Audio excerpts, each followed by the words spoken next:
the egg drops as well. Zanzetti burning away to this one. No way he takes it down solo, and that is just going to put him in a nice fiery grave as the detection is there. That drops Zanzetti. And looking for more now as Neon on the chase, want to find another, and they'll get Shanks.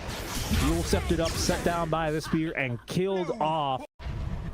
Good positioning here for him. Blink Dagger ready to go on the counter initiation. He sees all of them. The arena only catches the tiny, but it's more about the zoning now with the global silence. They're on to CML, and actually Ken this time he doesn't have a lot of support, so CML lives for now, but that second global silence on the reverberation putting him down. As out comes the back wall combo onto 3, puts Castro in a pole position with the kisses chasing after him. That's a buyback now for CML onto the outpost, a long TP where he's already lost his off lane and his carry, so he's not going to complete the teleport. As there's the Yule Scepter condemning Shanks to a slow and painful death. The tiny is no match.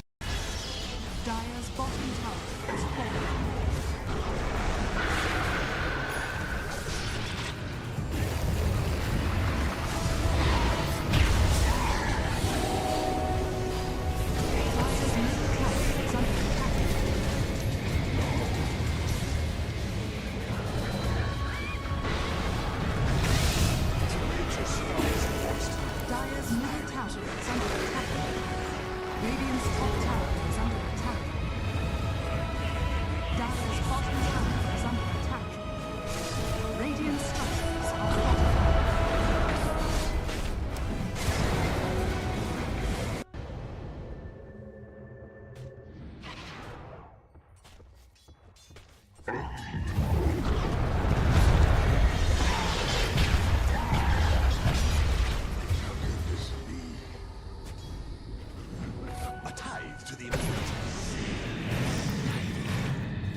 For now, you know, yeah, I mean for now, the team fights are gonna be a lot better for you with this build for sure.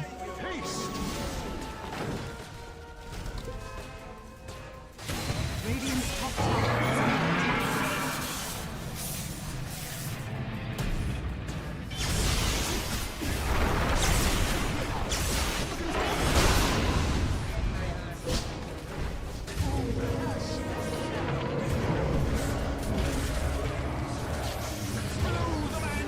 Radiant's middle tower is under attack. Always call players, right? They want you to do all the hard work and then leave for the solo XP.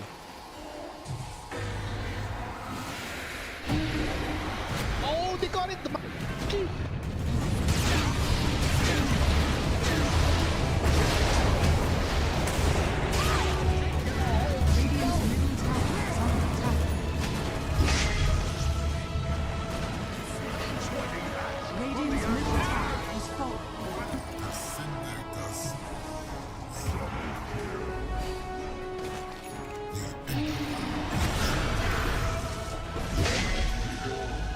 stack.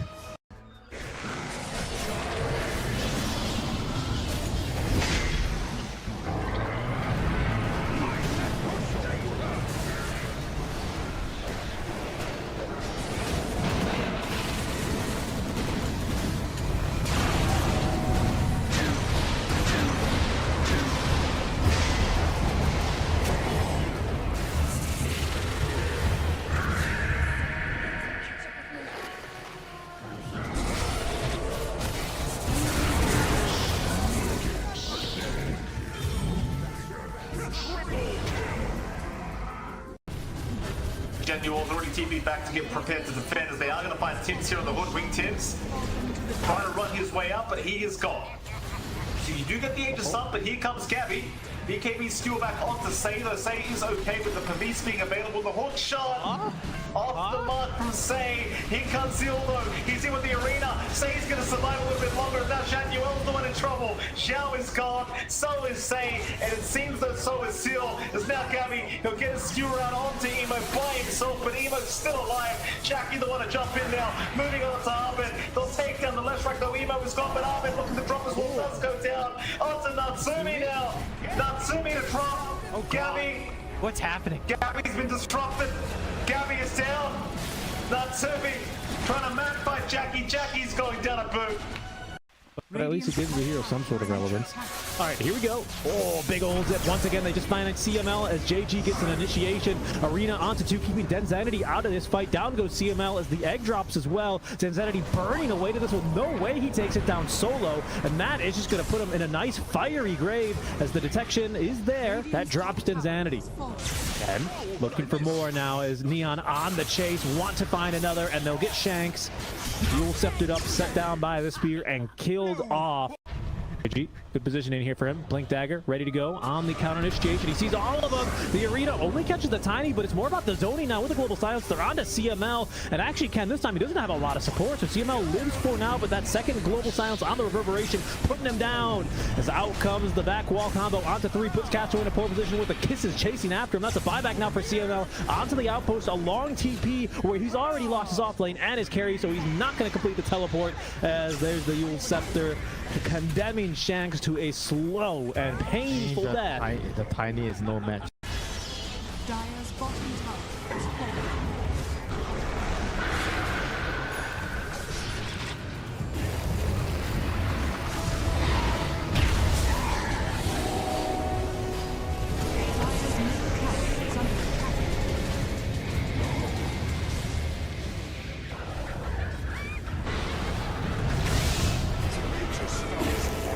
Dire's middle tower is under attack. Radiant's top tower is under attack. Dire's bottom tower is under attack. Radiant structures are fortified.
For now, you know.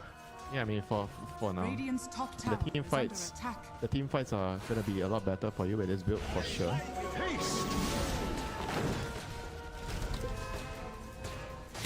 Radiant's top tower is under attack.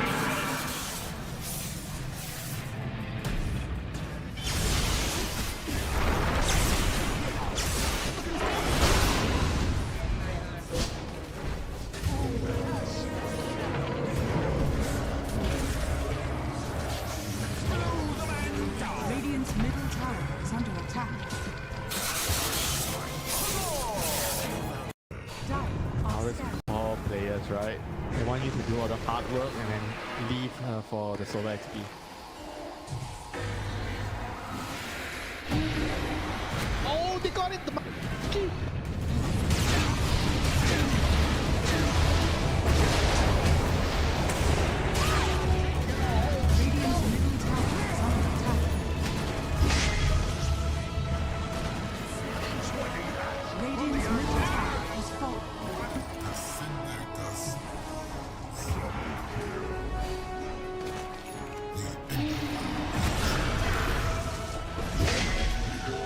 Oh, stack.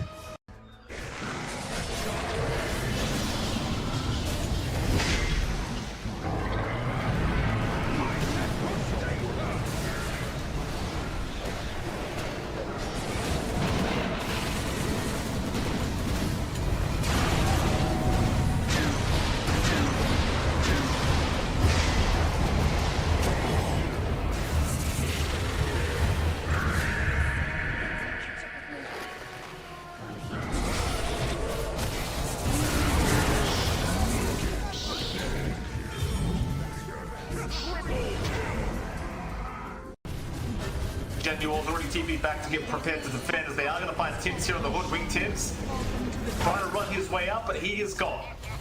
So you do get the Aegis up, but here comes Gabby. BKB steal back onto Say, though Say is okay with the Pavis being available. The hook shot off the mark from Say. Here comes Seal though. He's in with the arena. Say's going to survive a little bit longer. Now Shanuel's the one in trouble. Xiao is gone. So is Say. And it seems that so is Seal. As now Gabby, he'll get a skew around onto Emo by himself, but Emo's still alive. Jackie the one to jump in now. Moving on to Armin. They'll take down the left rack though. Emo is gone, but Armin looking to drop as well. Does go down. Onto Natsumi now. Natsumi to drop. Gabby. What's happening? Gabby's been disrupted. Gabby is down. Natsumi trying to map fight Jackie. Jackie's going down a boot.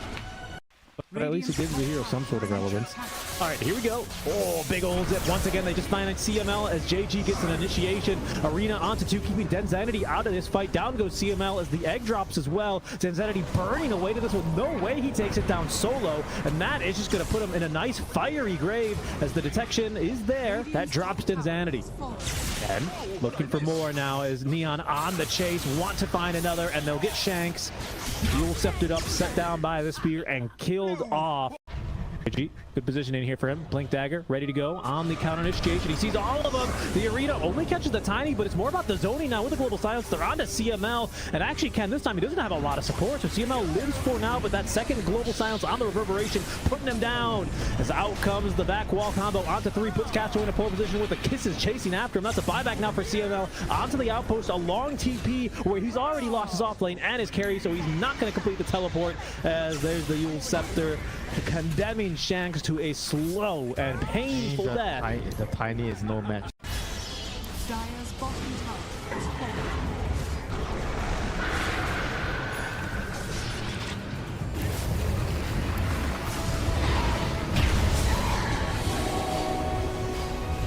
Dire's middle tower is under attack.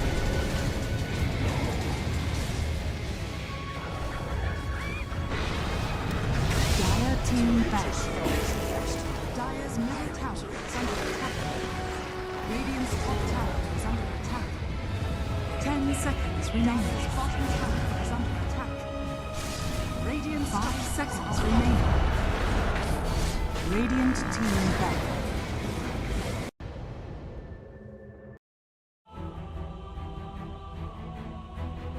Ten seconds remaining. Radiant team ban. Dire team ban.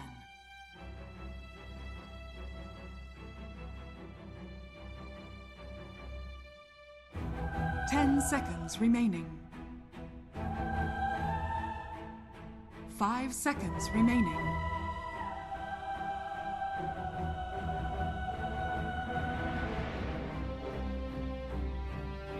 Radiant team ban. Well, it depends on who you are, right? If you're like an up-and-coming player which wants to prove a lot of things and you don't really have a stable financial situation, then obviously it's a lot of pressure to you. But if you're someone that's already had success and already has a pretty good life going on, then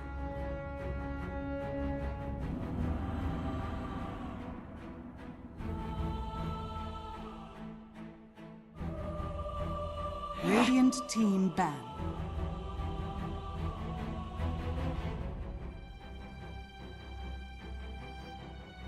Ten seconds remaining. 5 seconds remaining.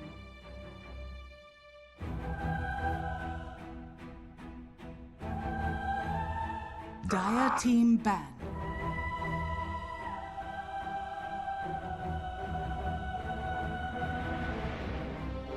10 seconds remaining. 5 seconds remaining.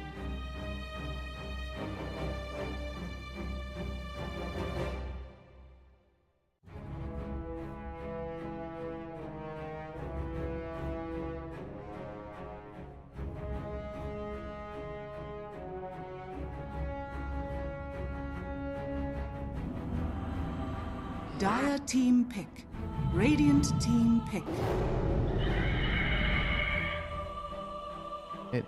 Finding the right balance, finding the right the touch, team play, the coordination, and most importantly, I think the personalities have to match, right? If you have players that kind of like 10 seconds don't like the remaining. same food, don't like the same movies, then you're gonna have problems. 5 seconds remaining.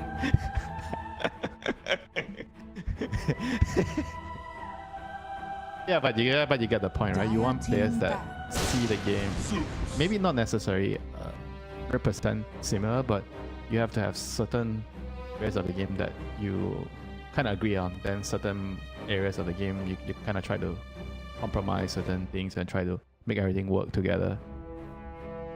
10 seconds remaining. 5 seconds remaining.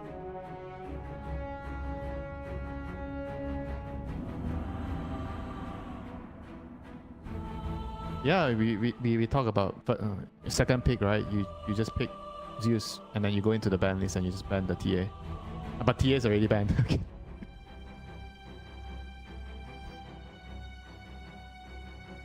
Dire team ban.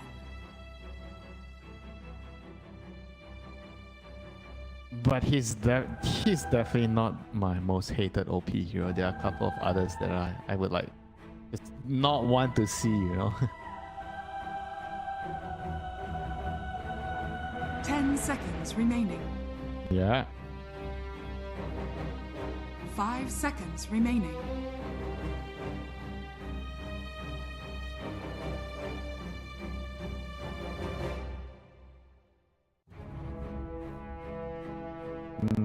No, the damage, I think the damage and the facet is really strong with the innate as well. You just do so much damage right now, and you're playing with the Icarus dive instead of like, because the default build for Phoenix has always been the Sunray build. You have 1 point in dive to get in position for your egg or run away, and then a part of that you don't really use that spell. But right now everything's changed, right? With the level 10 talent, you're getting the slow, so you get a 50% slow on the dive, so you are kind of like a reliable setup for your team. You just dive in, you hit a couple of heroes, then you have the debuff from them, Radiant team ban. and they have a miss chance. So it's very good actually right now, the way you're playing Phoenix, and I think that has a lot to do with why teams are picking this hero a lot. Because when you're losing HP, you're also dealing like a mini radiance around you. You're doing damage. 10 seconds remaining. I kind of like the Dying Star a 5 lot seconds more. I feel like the damage you do is a lot more reliable. If you're maxing the dive build, Radiant team I think this build, if you feel like you want to be setting up more, you want to dive and go in and play aggressive, I feel like this is the way to go. But if you're trying to play more like a backline build, where your team's draft have a lot of heroes that want to go in and initiate, then I think maybe the Sunray build is Dire better. team pick. But I kind of like the dive build a lot more right now.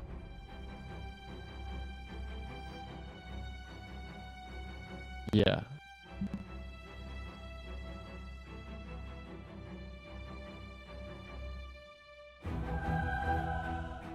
Ten seconds remaining. 5 seconds remaining.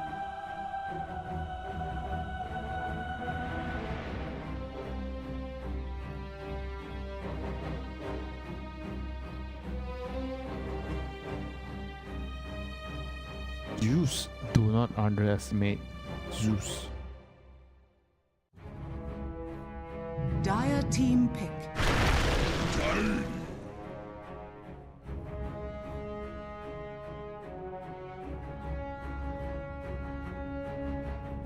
It could be a flex for him. Wanna keep things open, but I do feel like Tiny 10 Terry is seconds just remaining. lot stronger than Tiny support, unless it's a terrible 5 game. seconds I've seen a remaining. couple of like really good counters to Tiny Core. I think Lifestealer is the main one. Then there is I like the Necroforce one too. Because Necroforce is also like percentage base damage, right? You want to use percentage base damage against Tiny since he doesn't build BKB. Or he doesn't want to build BKB.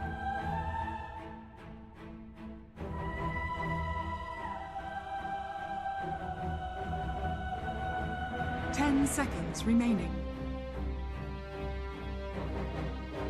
5 seconds remaining. Yep. Strong hero right now. With the was it the innate with the stats? I think it's the innate where he gets intrinsic age. Get what 33% stats. Everything. Radiant team, Dire team pick. I think it's a pretty nice. That's good. I think the universal shield. I kind of like that one. The universal shield. Sanctuary, yeah, Sanctuary. Dire team ban. Faceless Void.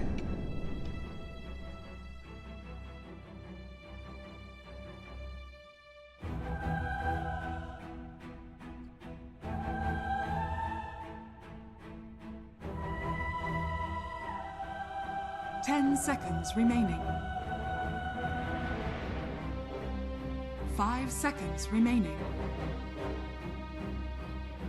If Weaver is a carry, then you're gonna just go for the normal Chronosphere most of the time. I think just the matchup, right? But here I feel like it could be a Weaver support with the draft. Judging by the draft, it's a Weaver position 5. But then again, like time dilation is already good enough if it's a support Weaver.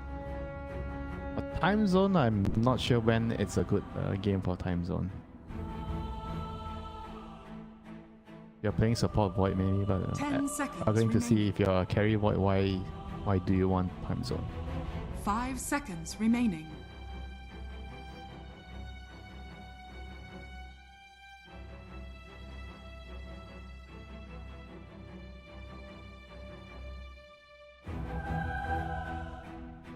Radiant team ban.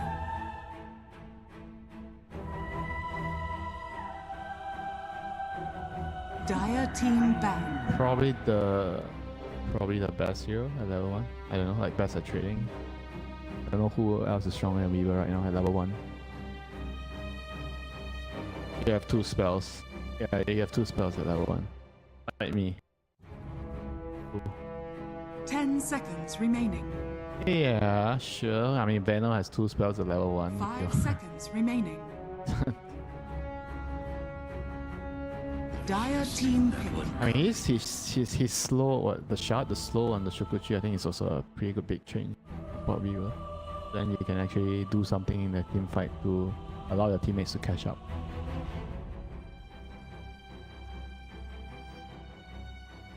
I mean, Dota has changed a lot. You know, everything might seem the same in terms of like the mechanic wise. I mean, more mechanic changes there with the glyph and whatnot. But overall, the game has changed a lot because of the heroes. Everything is different right now. So the game just every week you're gonna see like, oh, this is actually OP. Then the following week it's a different thing. You know, it keeps changing, which is why the game is very interesting right now. Alright, this is the classic Faceless Void partner. Faceless Void has a very long cooldown. You want a hero that can defend the towers and shove out waves to delay time until your big cooldown spells are up again. And it's also very good against Weaver, the Root, and the Primal Beast. 5 seconds remaining. What? Abyssal Horde?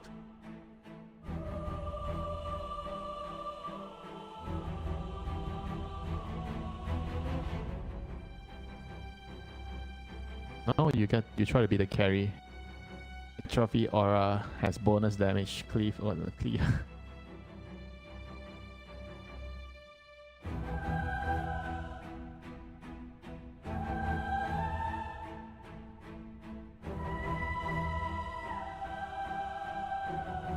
Echo Saber.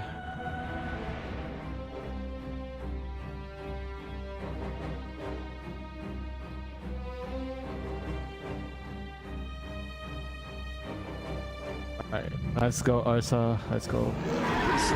You may now select your heroes. So against Faceless Void, I mean the classic good call to call matchup. When you get Aghanim's, you can pop your Enrage. In Chrono, good against Underlord in the lane, and you can kill Egg. He kinda does a lot against the IHC heroes here. And that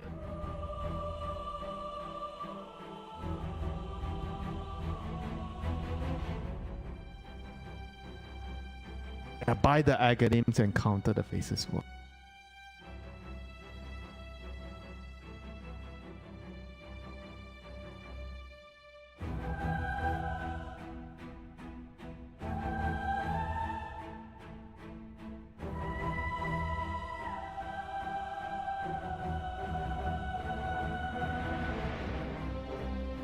He was trying to port from the carry row. Now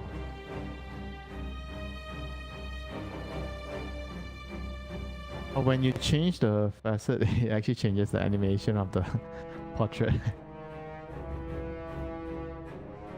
So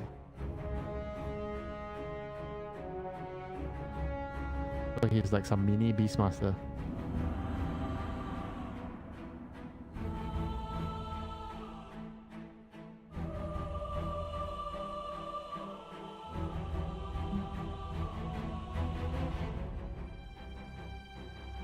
No idea.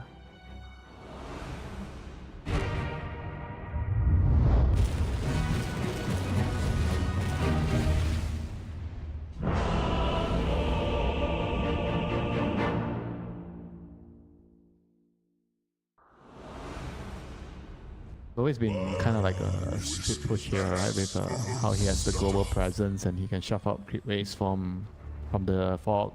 Prepare for battle.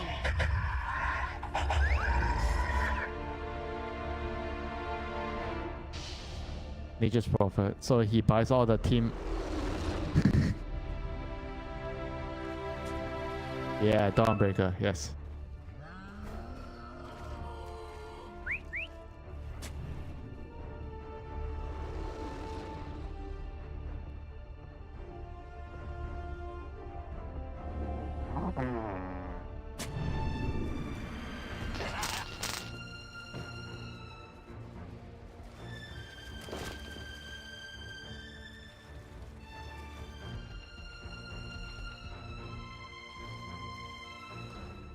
What have I done? 30 seconds to battle. Have I never told you that story?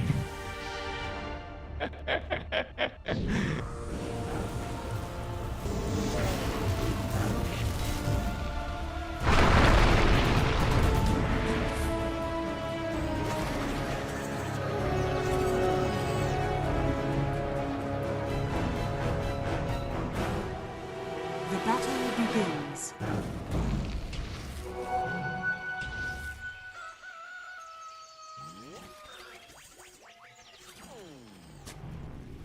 Yeah, here is pretty good now, so I don't know what you want. No, he just got the spotlight back for a week. For a week. Dota is just so sad for certain years sometimes. You don't get to be played for 2 years, and then when you're played for 1 week, back to the sewer you go.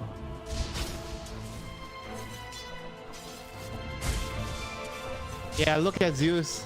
He's already too strong the last touch. This one was almost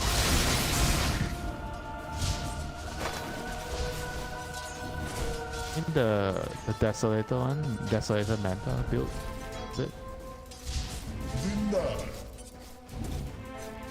Yeah, but we kind of saw him like for a month or 2 months, right? It wasn't like a week.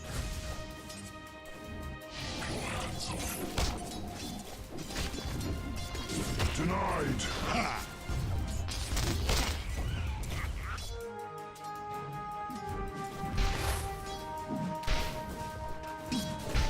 Yeah. And the role's been very annoying playing Clockwork into Phoenix. Whenever you trap someone, the old Clockwork, and you're trying to bust yourself out of the cogs, you just can't.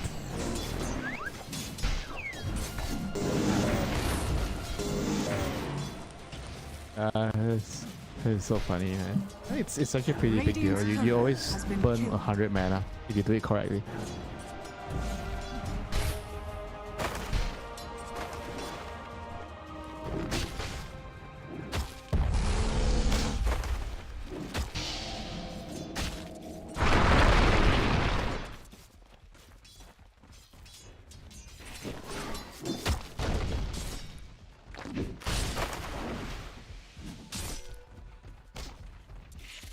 Namibian Weaver.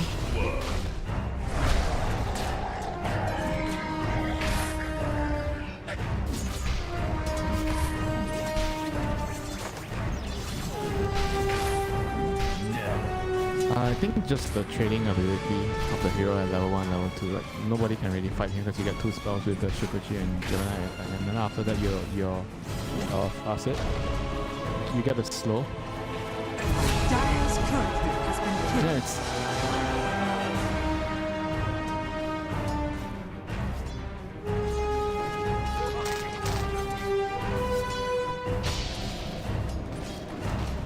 this lane is gonna be tough here. Underlord absolutely needs to get this Lotus. Right, you shouldn't be moving. I'll give you a tip. You need to stop your hero so that you instantly get the channel off. You shouldn't move. Learn this the hard way. Yes. And still, don't move first and just keep spamming on the pool. You see some people like what the Amir did just now. I think a lot of players do that. They run around in circles before they start channeling. That slows you down a little bit for the animation. Yes, correct. As long as the other guy can't really stun you, then you can do this.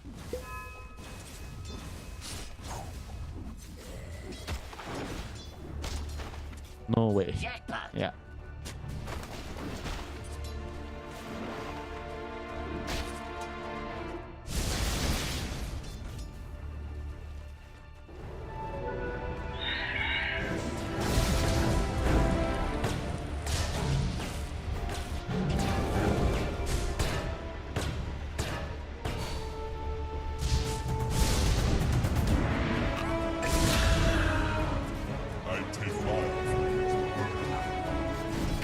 Keeping back to base just to regen. And that's the right thing to do here. Are fortified.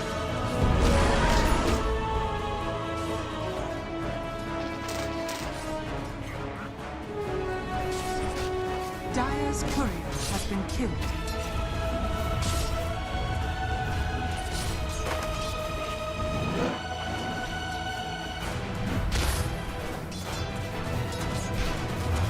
Dire's bottom tower is under attack. I guess because the Phoenix was kind of busy with work. But he wasn't tossing his Fire Spirit on the Primal. And it's just like the lane mechanics. And Primal does have a little bit more base damage than Faceless Void. Radiant's courier Nah, has been it's not the animation. It's just being able to utilize the up roll.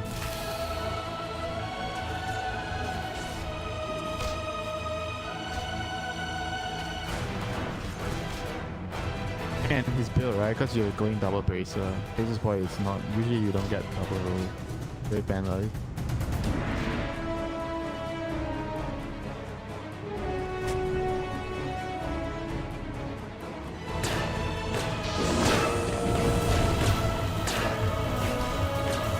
Well.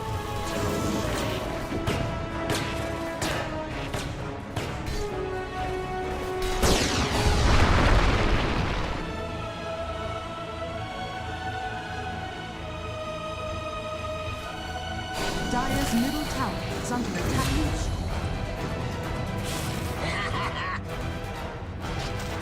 Nicely played. Mid lane, the catapult wave, so they've already controlled the runes. Zeus has the amplified damage rune, and now Void is it's struggling. He's trying to just kill off the catapult. Once the catapult is done, he's probably gonna have to wait for a water refill. Right, he's gonna get one.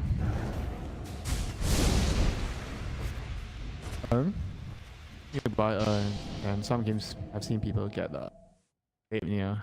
Some games I've seen people get Solar Crest. Sometimes you get a urn, but you don't Dire's upgrade the bottom tower vessel. is You under get attack. agonyms. I think in this game, because you're playing in Spaces Void, you can definitely consider. Yeah, you can definitely consider that.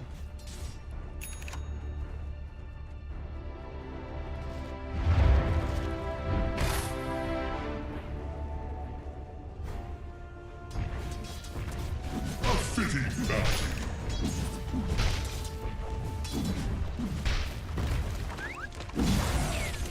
Yeah, by the way, Dire about are the scared. clockwork build, I think the most you get for your cogs is just 2 points, because it has a lot of value in the second point. Because you go from 50 to 125 damage, right? So I think you only get the second point. After that, you have to just max your other spells, your rocket and your Atreus. Otherwise, you just fall off too much, because you can't farm with the power cogs. I think it's only good for the lane. You told me it was like max cogs.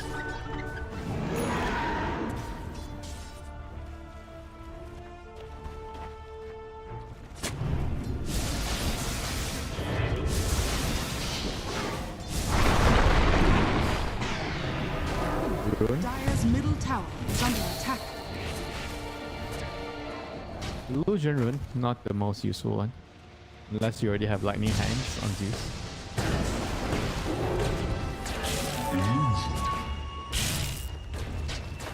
Dire's bottom tower Yeah, but is I'm under telling you, attack. it's not very good. Radiant's top tower is under attack. I mean, people try it. Anywhere you can go, I can be waiting.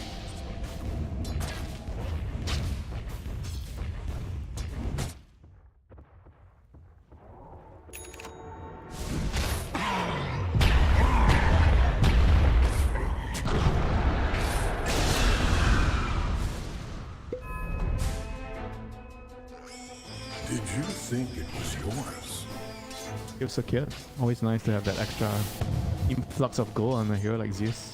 Just a better version of Sunstrike right now.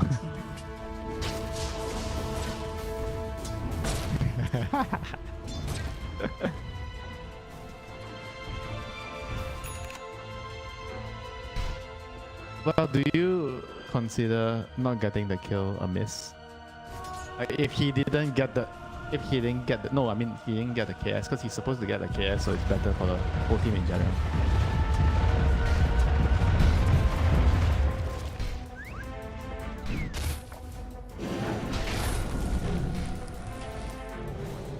$11. Oh no, a Weaver. He's running away from a position 5 Weaver.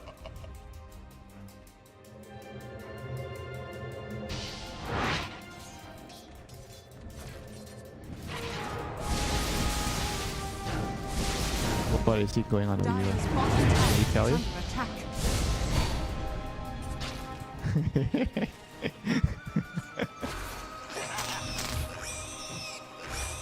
Dire's bottom tower is under attack. Vanished.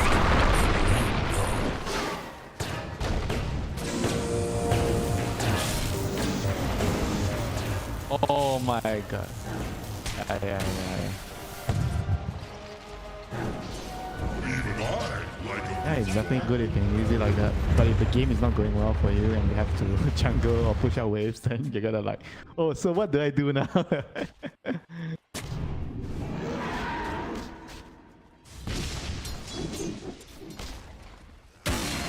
it with flair. Dire's bottom tower is under attack. Dire's structures are fortified.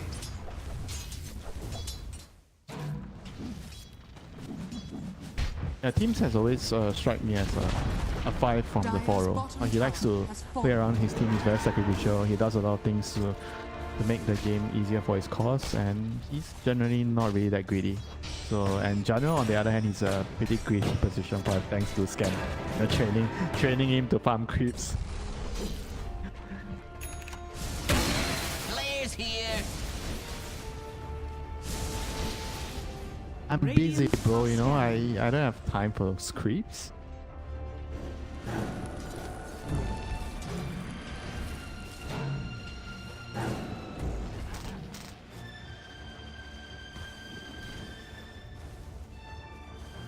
He went to Polaris for a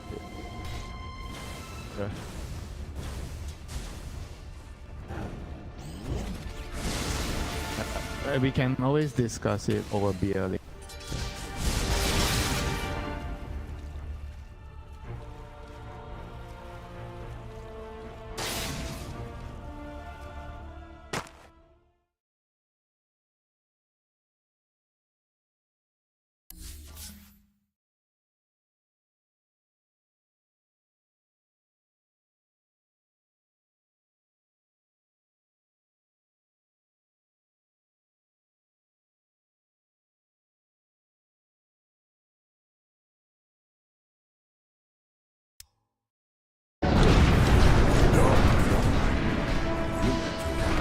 Where's the damage?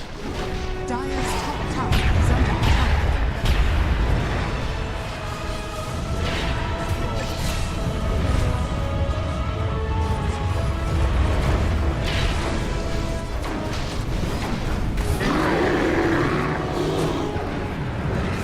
Dire's top tower is under attack. You must learn to live inside.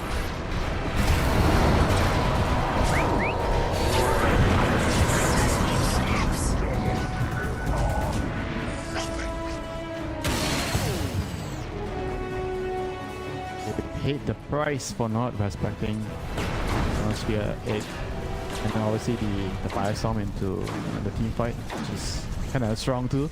I mean, the Underlord didn't have a good landing phase, but in the team fights he still does quite a bit with his spells, you know, with the root. And I was quite pleasantly surprised by how much damage the minions, I call it those the minions, the warriors, the necrobooks, okay.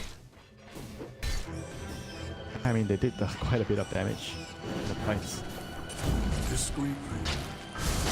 I'm really thinking about whether you should actually use this to farm. Just use your ulti. Whenever nothing much is going on, use ulti to a lane and send your...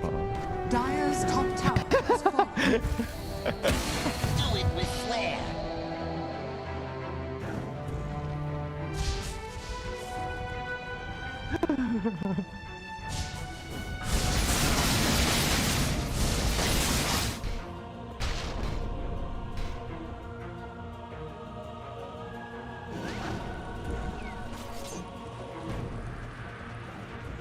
What have we here?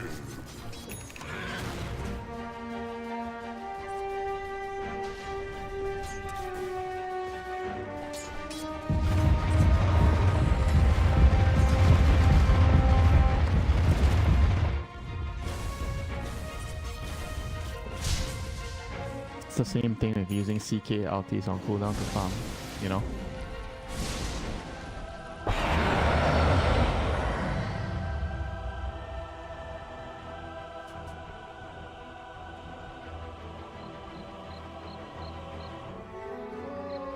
Yeah, but if I'm the Underlord, my counter argument is as long as I'm showing up to defend the towers and joining the team fight. So what if I don't have ulti? Bounty. At the end of the day, you have to try to find a balance, right? Because this hero needs a lot of gold.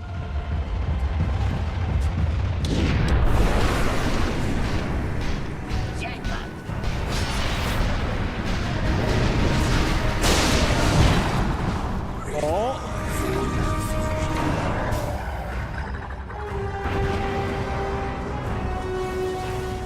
Holy crap, that was so not worth it.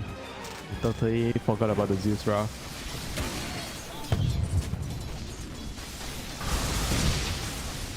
Now you have already used your super uber combo and you have nothing now, so it's free for Blacklist to take over the map. Yeah, he got his Raven off.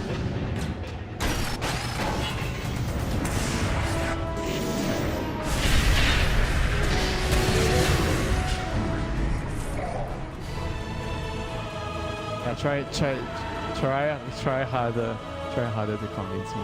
He would have gotten the kill with any build. What the? You know how much?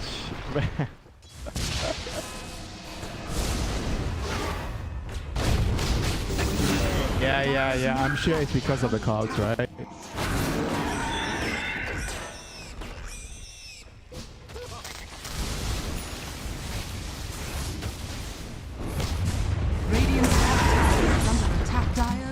tower has fallen.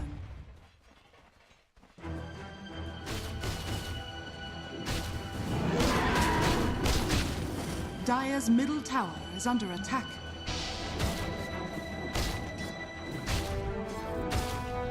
Radiant's top tower is under attack. Yeah, this bear is going to be a problem in the later portions of the game. And meanwhile, Blacklist, that's another pickoff with Gabby, who's killing the Phoenix once again. Radiant structures are fortified. Radiant's bottom tower is under attack.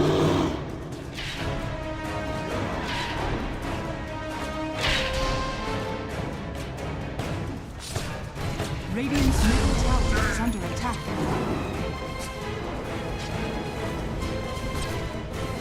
Yeah, sure he would have not gotten the kill if he had level 2 or level 1 power crops, you know. 18-minute rune, here comes Tim's again. Carrying the rune for his Zeus. Zeus is at home. Alright, keeping out. Regen rune, nice.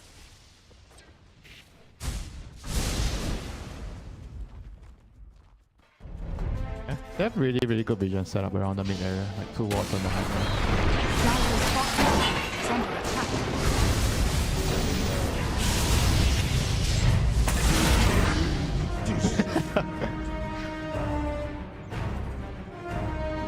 Regeneration. Trying too hard to convince me. It's just like how I was convincing you about how Dire's middle delicious tower is under plate attack. of rice.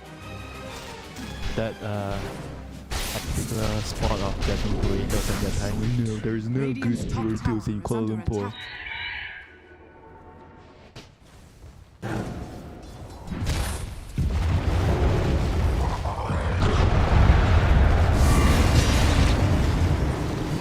Dire's middle tower is under attack.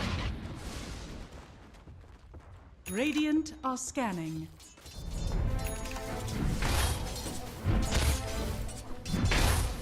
I mean, Gabby's just doing a pretty good job, like making sure that nobody is getting any farm on the top side. When he's occupying like the top area of the map, he's just being a boss, right? He's just kicking everyone out, even though he's not getting the kill sometimes. But nobody's taking any farm from the top area. Do it with flair.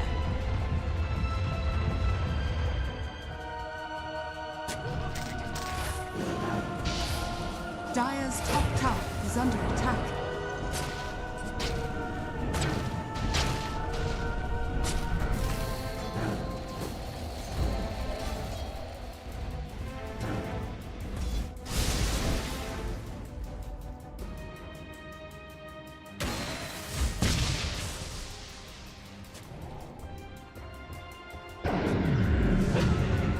Dire's middle tower is under attack.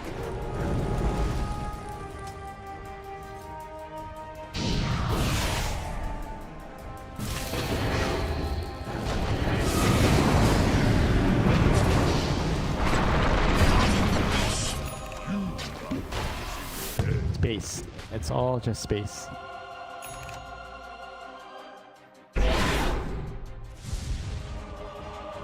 And the warding is really gonna allow them to do that because they have like one line of wards Scan. being everything.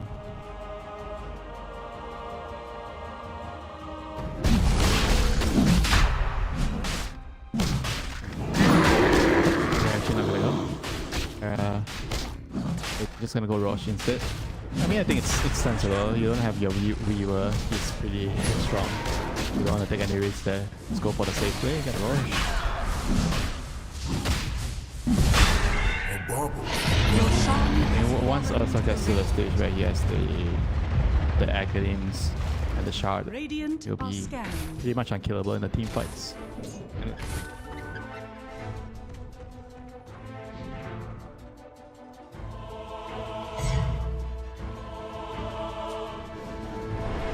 Who's kind of you? I think because of the Zeus, right? He has a Zeus in the game, and meanwhile, Ishka is another pickup. Because you have the Zeus is gonna kind of do the majority of the damage and carry the game, so you don't really have to be too greedy on the Ursa.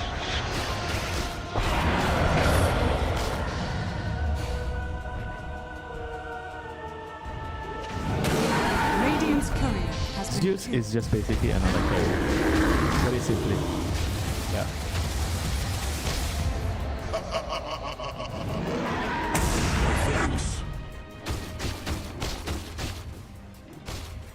Not really kinda, like with Dragon Lance in your Hurricane Pike, Mjolnir, just grenade. The shard, okay. I was like, blood grenade, huh? Is that a thing now? You keep a blood grenade in your inventory. Rock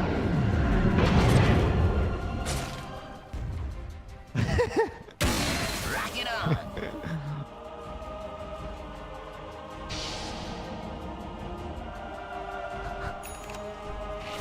Oh my god, you're actually watching. Dire's Nothing else bottom better to tower do, is watch under my attack. games.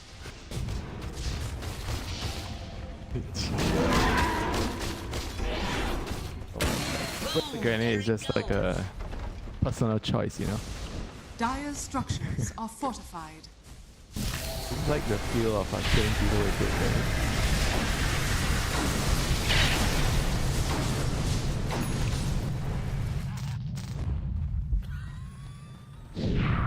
Dire's bottom tower is under attack. Radiant I actually are scanning. I hate empty slots. I try to Dire's fill up my bottom slots with tower has anything fallen. possible. Raindrop, wind race, grenade, whatever I can afford. Dire's bottom tower is under attack. Raindrop is a game-winning item on brawl, on supports.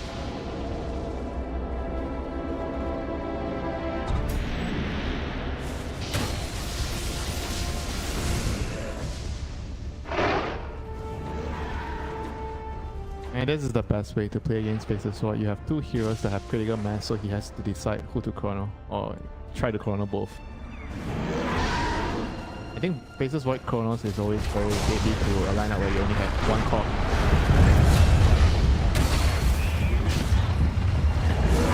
Dire's middle tower is under attack. He has to chrono Natsumi, he has to chrono Abed. Then you have to worry about, Radiant's I guess bottom at some point, the tower is Weaver under with Axe. attack.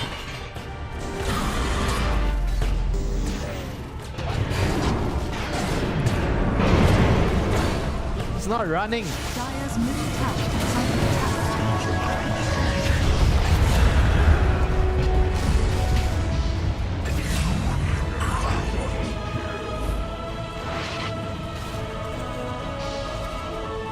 Us?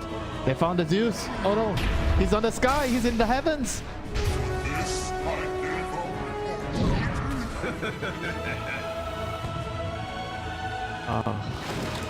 And the Faceless Void right click something on the air.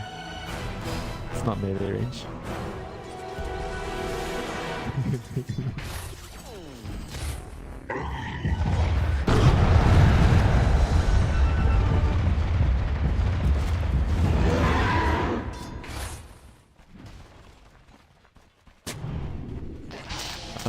Dire's middle tower is under attack. Coming in. Dire's middle tower has fallen. Shot?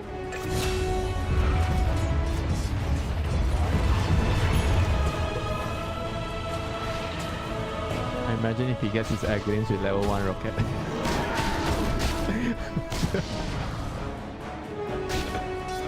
Yeah, I'm just kidding.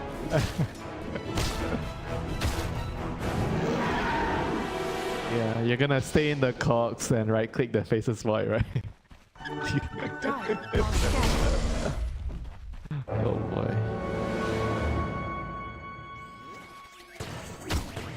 What? Are you serious? Have you played the hero? Dire are scanning. I mean, at level 10 he even got the cogs cooldown reduction. Will everyone just go for that with the max all cogs build? Guess Radiant are normally you scanning. go for the rocket flare cooldown because it's just more reliable. If you're doing a lot more reliable damage. Dire's top tower is under attack. Yeah, but I'm sorry, I refuse to believe that this is the way to go. I'm that stubborn motherfucker. You're trying to convince. Dire's top tower has fallen.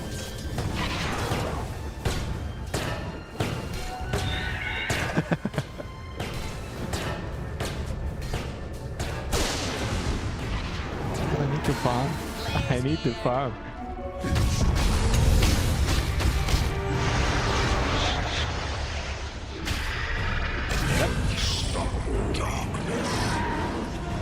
Oh my lord. Top tower To the pit. I'm so exposed.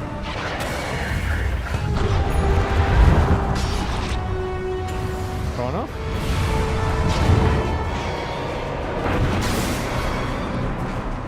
He doesn't care.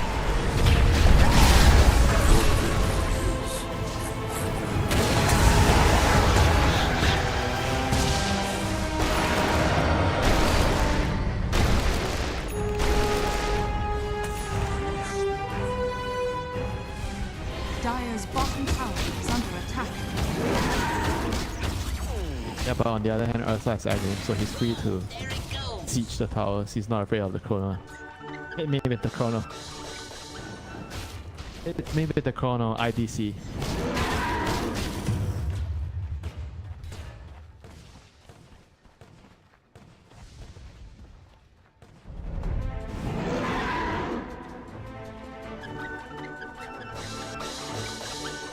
Yes, yes, I know. If you get silenced, you can't do that.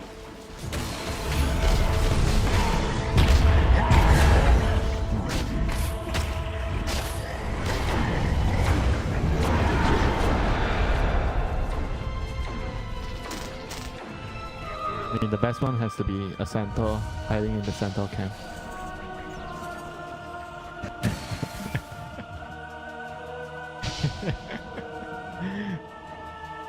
A golden thread.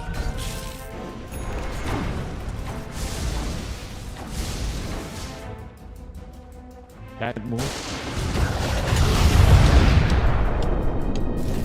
Oh, Chrono into a TP back base. Radiant's top tower is under attack. Kill it with flair. Coming in. Flares here.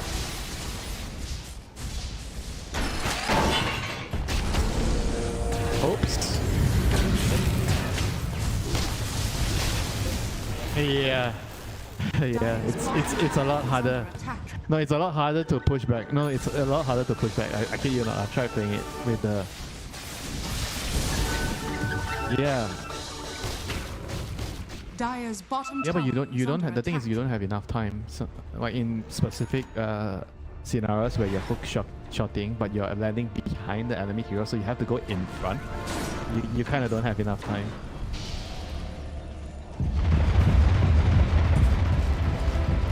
I mean, that's the downside of this new the power cards. But otherwise, I think it's still fairly good in a lot of different scenarios because you have further range to catch the enemy hero. It's only bad when you're trying to hook shot and push the guy back because it takes more time.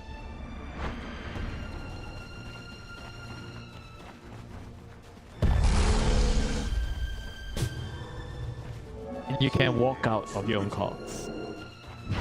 Radiant are scared.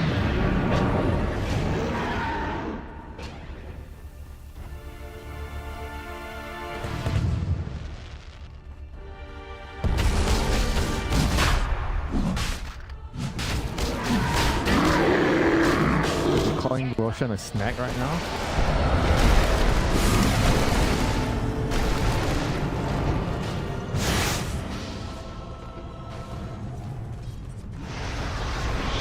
Roshan has fallen to the grave. Dire's middle tower is under attack.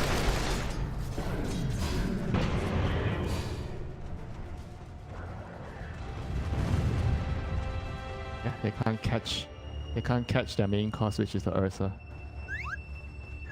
They want him in the bubble.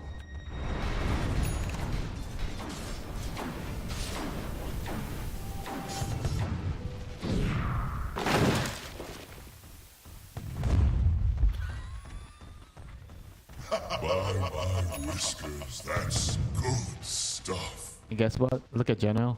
What does he have?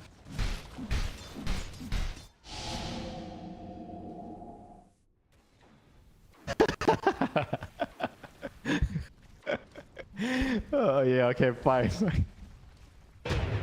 You're like just rebuking. You're just like rebuking everything Blacklist can do to save in the chrono. Nope. You're just like.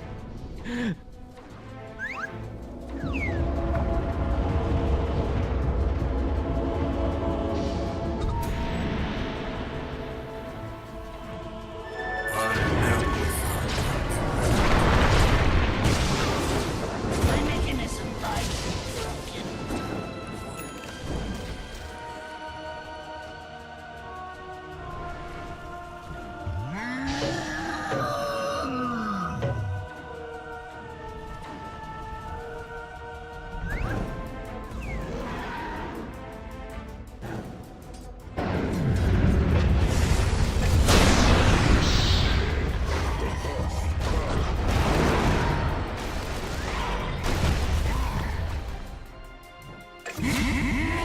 Kills, that's good stuff.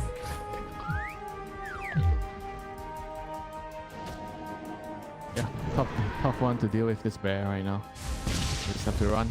Like even the chrono is just not enough to get the bear away. At this point, you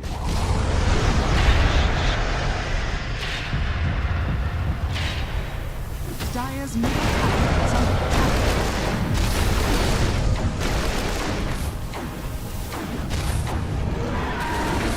Dire's structures are fortified. Dire's middle tower is under attack. Coming in.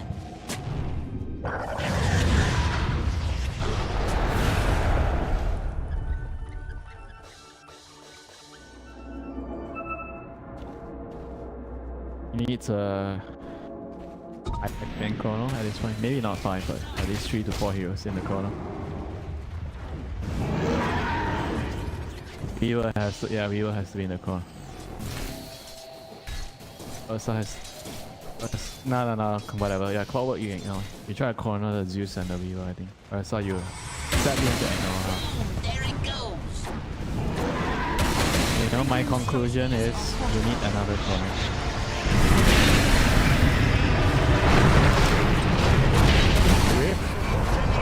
Oh, one chrono might be enough now.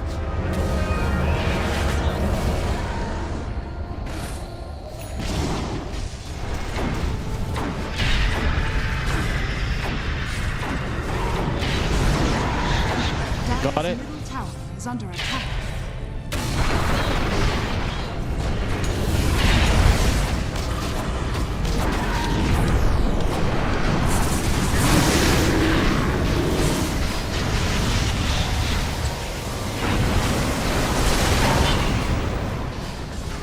They got our bet.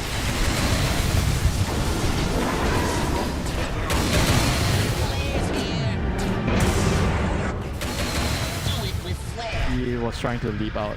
He faced the wrong direction.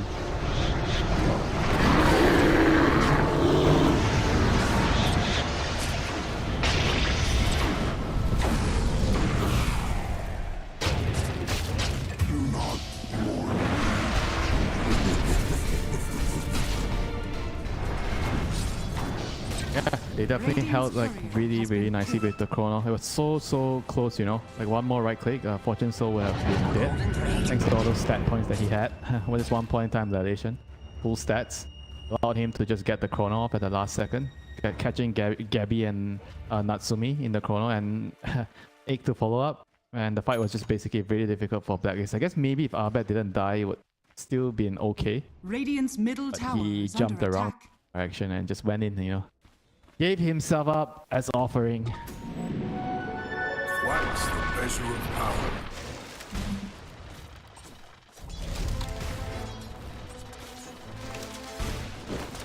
Dire are scanning.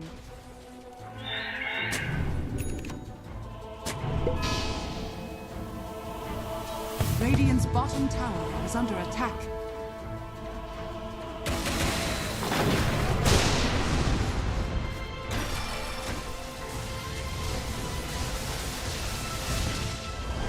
Radiant's bottom tower has fallen.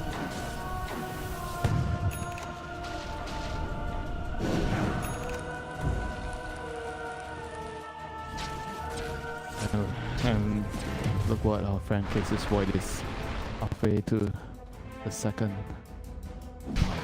Radiant's bottom tower is under attack. Once you get the second bubble, Richie, game on.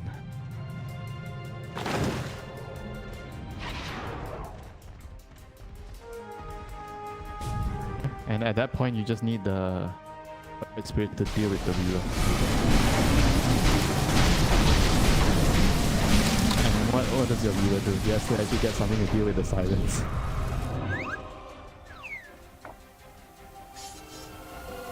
Yeah, you probably should. He actually probably should.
For now, you know.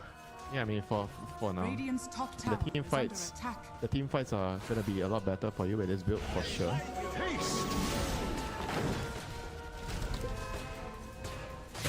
Radiant's top tower is under attack.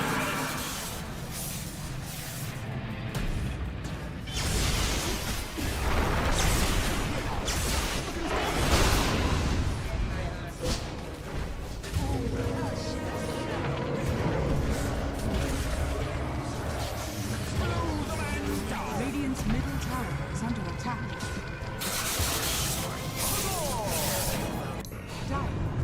all players, right? They want you to do all the hard work and then leave for the solo XP.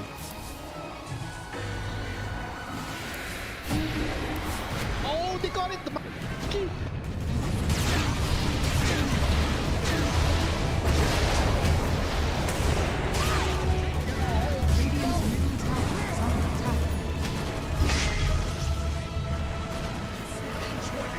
Radiant's middle tower has fallen.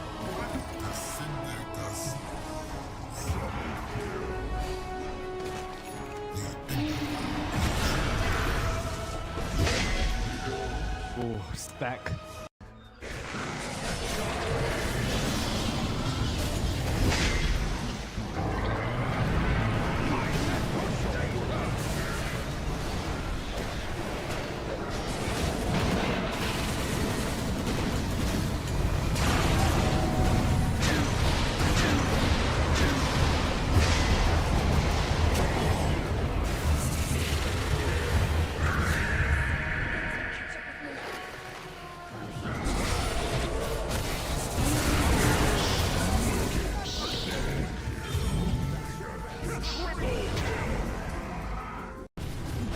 Genual's already TP'd back to get prepared to defend as they are going to find Tims here on the hood. Wingtims trying to run his way up, but he is gone. So you do get the Aegis up, but here comes Gabby.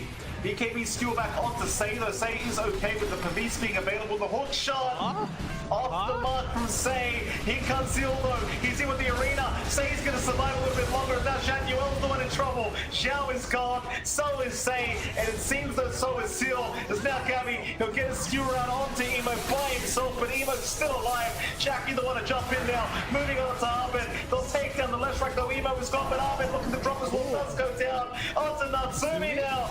Natsumi to drop. Oh, Gabby. What's happening? Gabby's been disrupted. Gabby is down. Natsumi trying to map fight Jackie. Jackie's going down a boot. But at least it gives the hero some sort of relevance. All right, here we go. Oh, big old zip. Once again, they just find CML as JG gets an initiation. Arena onto 2, keeping Zanzanity out of this fight. Down goes CML as the egg drops as well. Zanzanity burning away to this with no way he takes it down solo. And that is just going to put him in a nice fiery grave as the detection is there. That drops Zanzanity. And looking for more now as Neon on the chase, want to find another, and they'll get Shanks. Dual sceptered up, set down by the spear, and killed off. Good positioning here for him. Blink Dagger ready to go on the counter initiation. He sees all of them. The arena only catches the tiny, but it's more about the zoning now with the global silence. They're on to CML, and actually Ken this time he doesn't have a lot of support, so CML lives for now, but that second global silence on the reverberation putting him down. As out comes the back wall combo onto 3, puts Castro in a poor position with the kisses chasing after him. That's a buyback now for CML. Onto the outpost, a long TP where he's already lost his offlane and his carry, so he's not going to complete the teleport as there's the Yule Scepter condemning Shanks to a slow and painful death. The tiny is no match. Dire's bottom tower is fallen.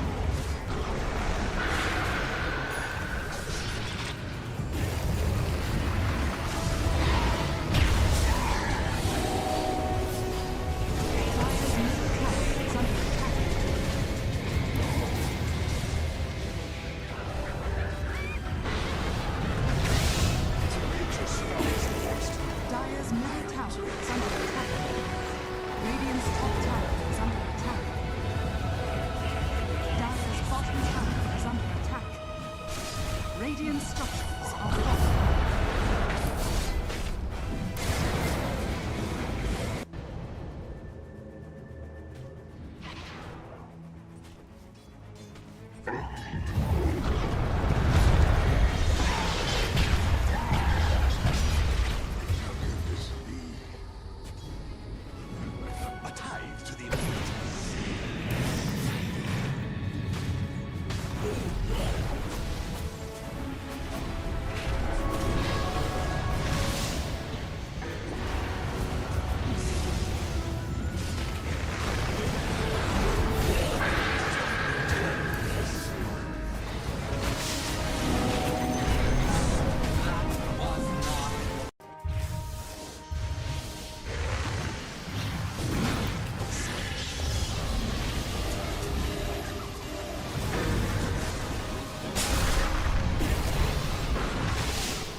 now, you know.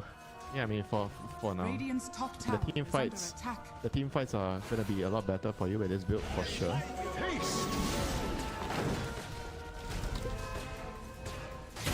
Radiant's top tower is under attack.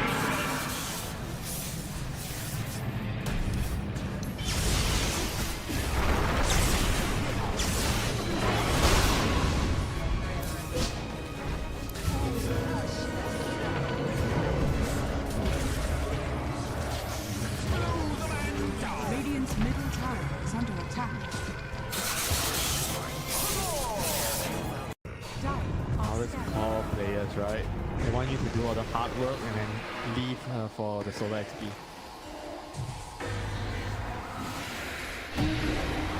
Oh, they got it! The monkey!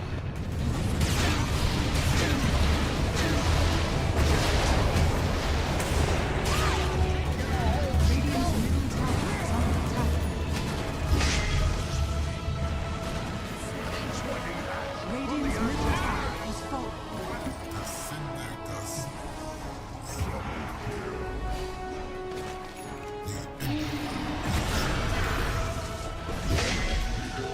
Oh, stack.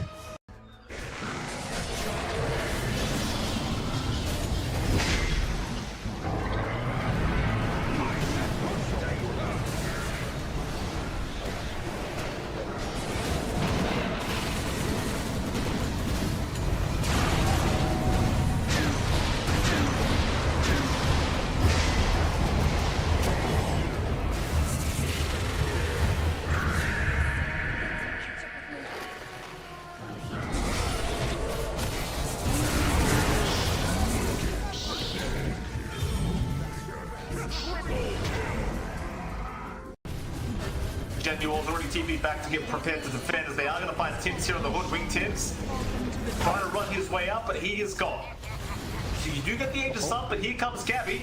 BKB skewer back onto Say, though Say is okay with the Pavis being available. The hook shot off the mark from Say. Here comes Seal though. He's in with the arena. Say's going to survive a little bit longer. Now Januel's the one in trouble. Xiao is gone. So is Say. And it seems that so is Seal. As now Gabby, he'll get his skewer around onto Emo by himself, but Emo's still alive. Jackie the one to jump in now. Moving on to Armin. They'll take down the left track though. Emo is gone, but Armin looking to drop his wall does go down. Onto Natsumi now.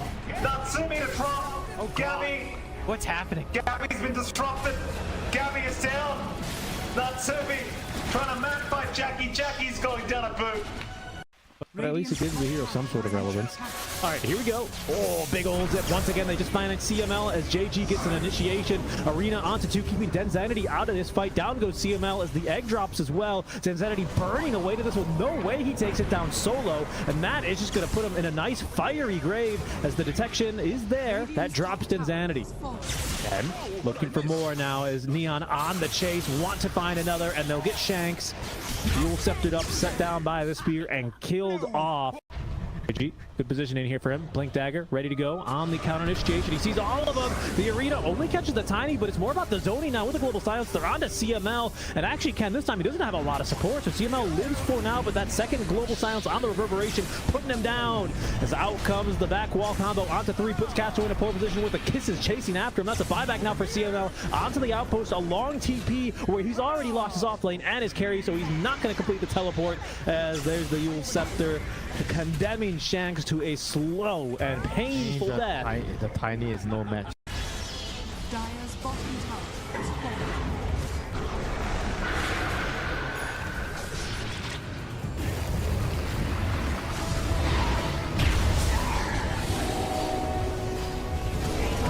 tower is under attack.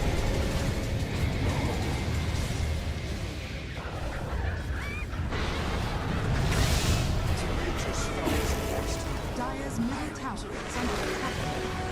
Radiant's top tower is under attack. Dire's bottom tower is under attack. Radiant structures are falling.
now, you know.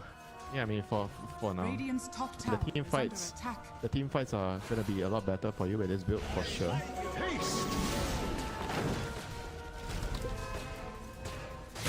Radiant's top tower is under attack.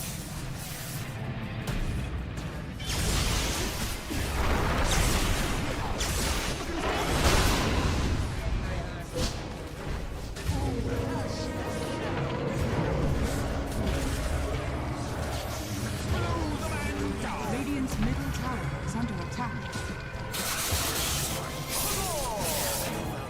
Dire All are these scattered. core players, right? They want you to do all the hard work and then leave for the solo XP.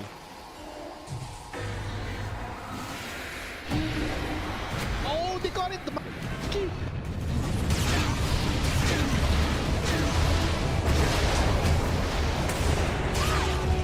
Radiant's middle tower is under attack.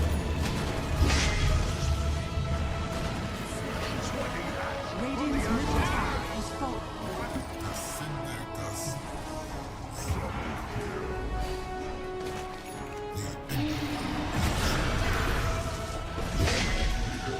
Oh, stack.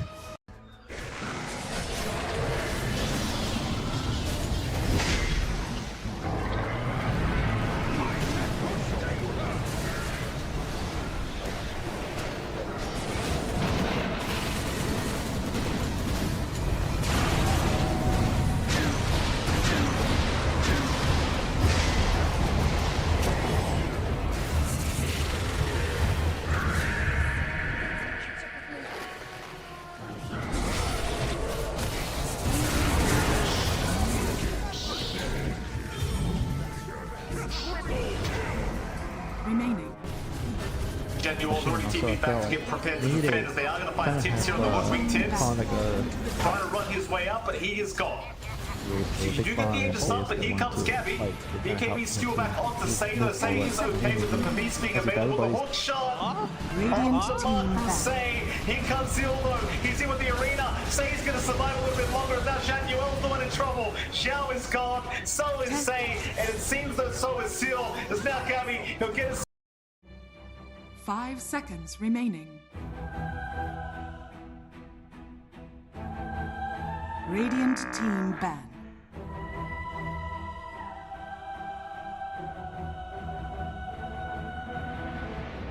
Ten seconds remaining.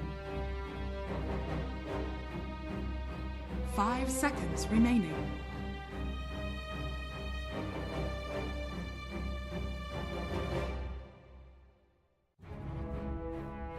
how? No, no, that is not true. Clear it discreetly.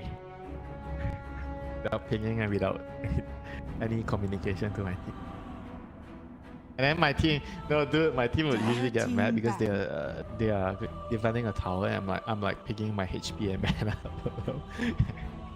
And 1 minute later, seconds my remaining. call is like saying, "Why is my support getting stacked?" 5 seconds remaining.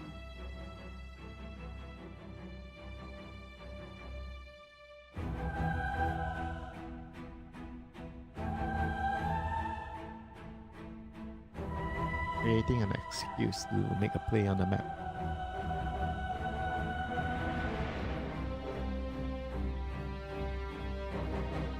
Radiant team ban.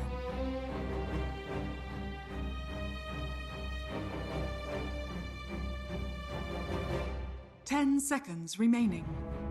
Zeus first pick. It was a Phoenix Zeus.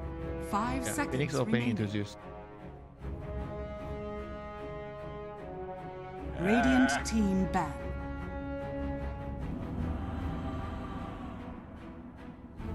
Probably. Why 10 should you remaining. care, right? If you're first pick, if you just pick the Zeus. 5 seconds remaining.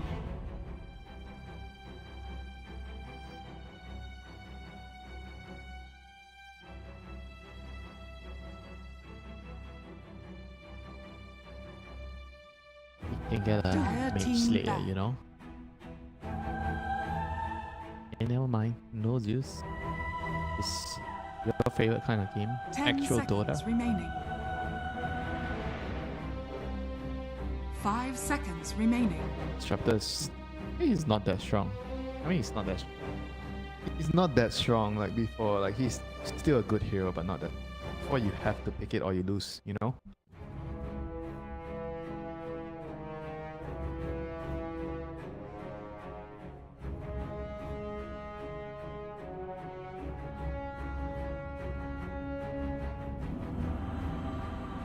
Dire team pick. Radiant team pick.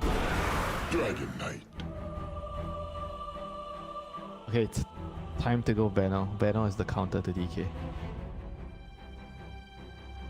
Percentage based damage. Percentage based damage. Noxious Plague. 10 seconds remaining. Dire team ban. Timber saw. Yeah, it's okay. It's a decent solution with the Whirling Death. Kill him with your pure damage.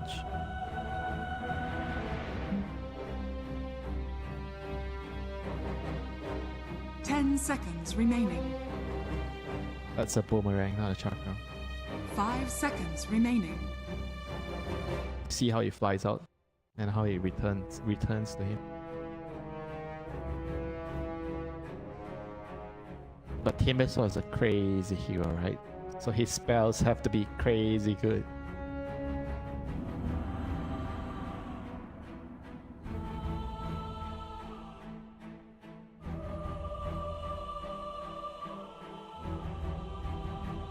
What?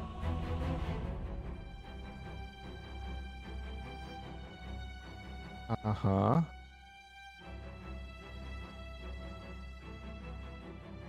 He has to have a neurological problem to balance it out.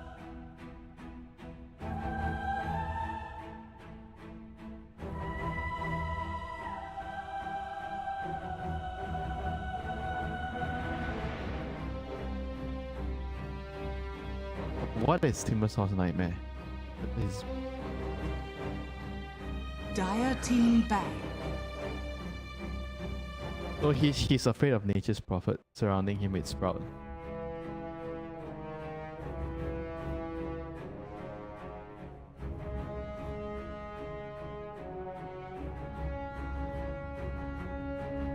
Ten seconds remaining. 5 seconds remaining. Radiant team ban.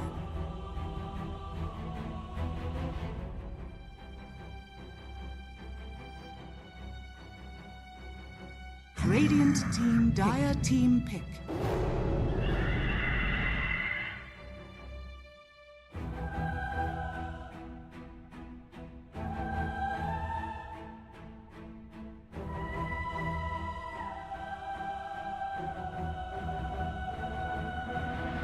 What do you 10 do? You pick a seconds Snapfire?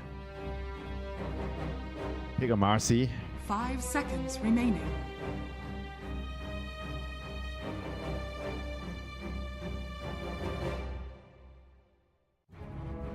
I think Snap's pretty good against Timber and Phoenix. With the magic to deal with Timber, you have your scrambling machine for the Phoenix. Dire team pick. Disruptor. It's a Radiant Snapfire. team What do you mean you don't scale? Snapfire scales. Hell.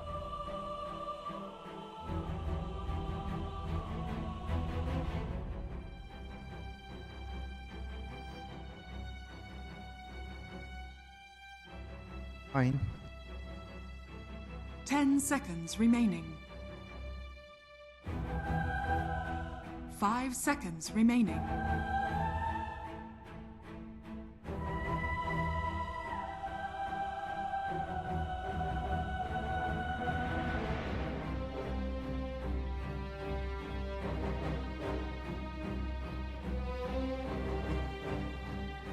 So you're picking your second support and a carry,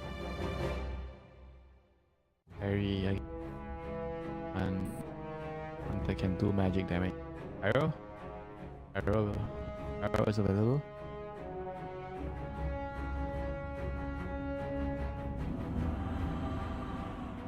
And you can go maybe you want to enable your Phoenix. You need like some Chaos Knight Wave.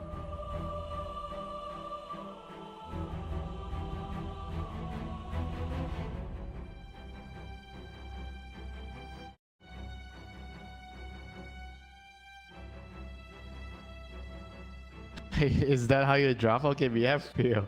Now we need magic. Oh, then we need Vincere.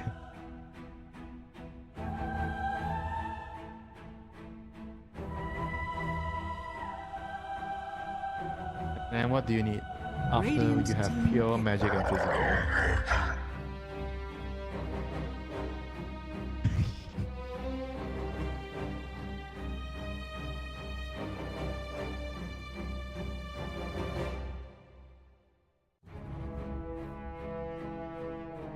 10 seconds remaining.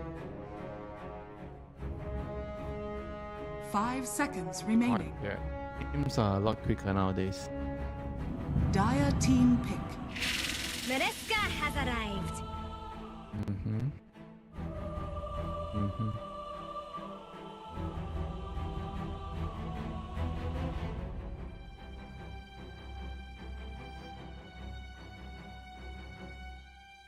10 seconds remaining. You're forgetting one important job that she has. 5 seconds remaining.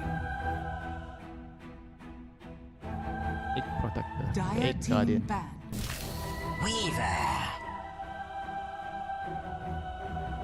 Too much, you know what I always say about too much of the same thing ain't good.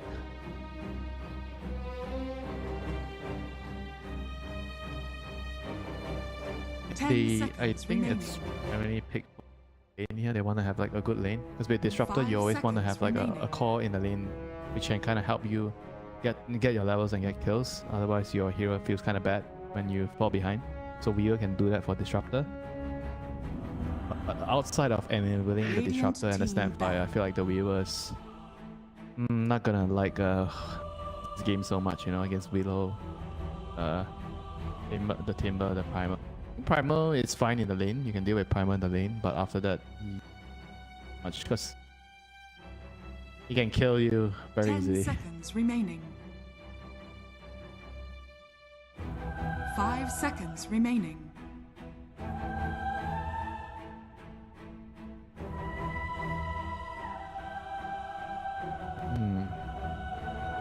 I feel like they need like a Viper in this game.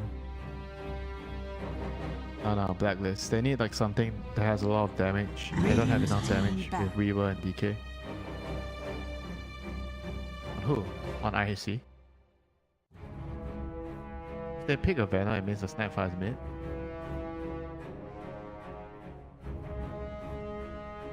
Don't like his own lineup. I think they need 10 another. I think they seconds need remaining. another beefcake like tank hero in front because you have too many backliners. Weaver, Snapfire, Disruptor. 5 So you seconds remaining. need more. You need more punch in front.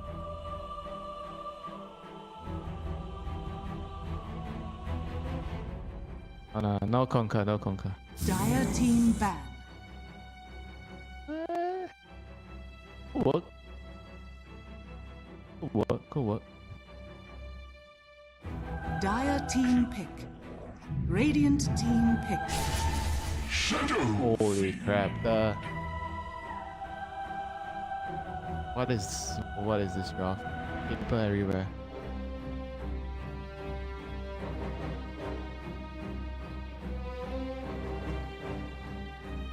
So 10 this is our first game 3 of the day. Calling it. 5 seconds remaining. Yeah, my friends call me a judgy person. Now you know why.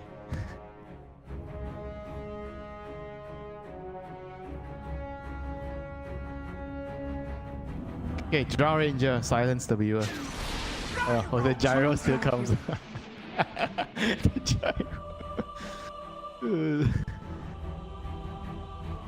Gyro. I like their lineup. Like just based on lineup, IHC's lineup looks a lot more appetizing for me. Blacklist looks more like they're all 5 players in a pub. I want to play DK, I want to play Disruptor, I want to play Snapfire, I want to play Weaver, I want to play SF. If you're 4 of you are having fun, I'm having fun too. So last pick SF. Click. IDC. SF.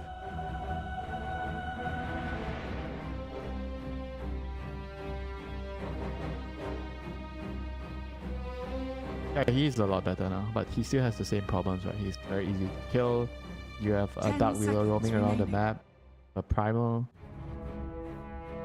And 5 I just don't seconds like it remaining. when they have so many backline heroes, like too many Heroes like cowering, hiding behind the dragon, which, you know, his wingspan, you can only cover 2 heroes in one of your wingspans each. So where is the Weaver and Shadowfiend going to hide? You're gonna be guarding the Disruptor and the Snapfire on your left and on your right.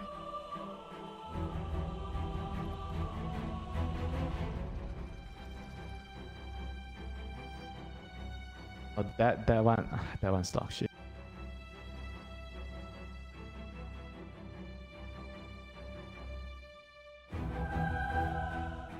What is the combo? So you try to block people off with 2 walls and they run backwards away from your Static Storm. Oh, you're gonna tell me then just draft a Clockwork or just draft an Earthshaker, you know, put a Fissure behind, you know, put a Power Cogs behind.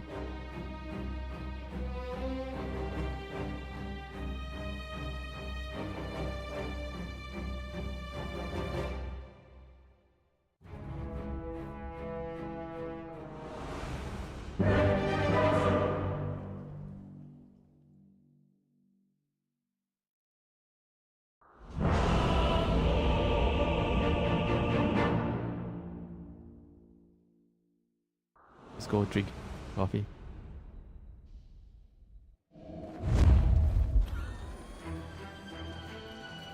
No, keep fighting, don't agree with me. Just keep on trying to sell to me why can the other spell is better. The wall.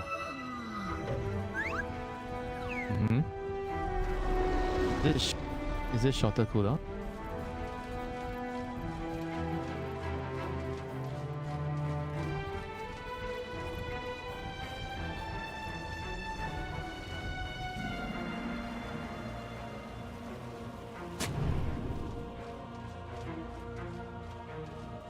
I'm maxing Thunderstrike because I'm trying to farm.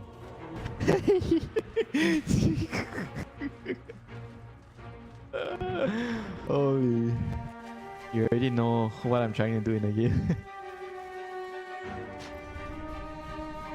30 seconds to battle.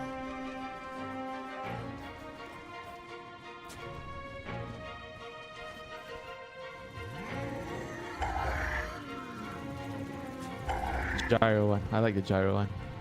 Afterburner. So much better than the other one, right?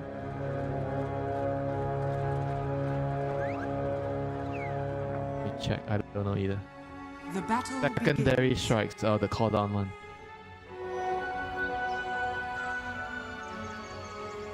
Yeah. Me too.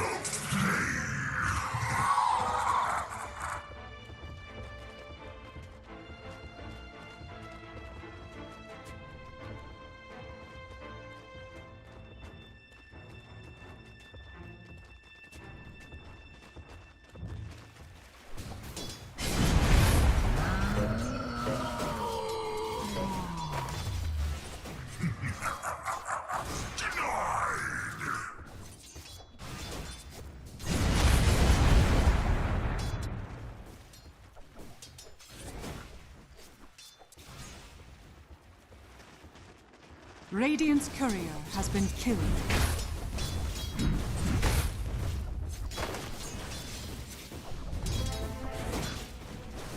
SF.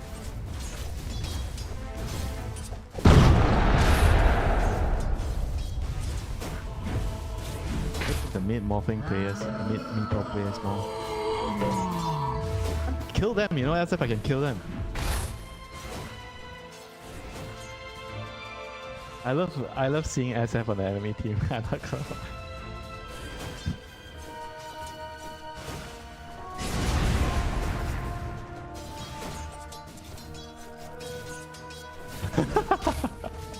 So old school.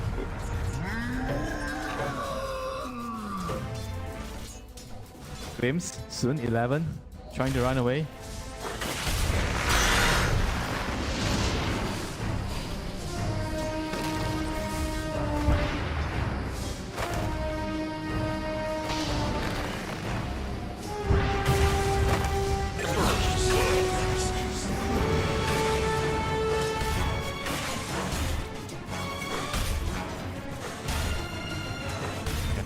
Very big kill there. Big turnaround for the Dark Wheel. And 11 just surviving. Now he gets his angles, and the Weaver has already exhausted a lot of his regen, and now he has to send regen. Yeah, I think once Timber gets to level 3, this thing is going to be very, very easy for him.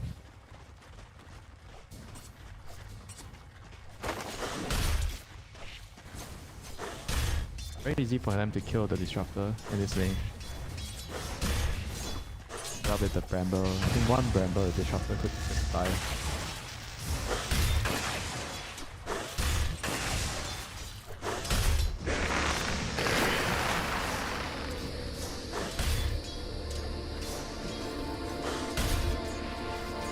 You have to run the enemy down. You don't want them to be running you down.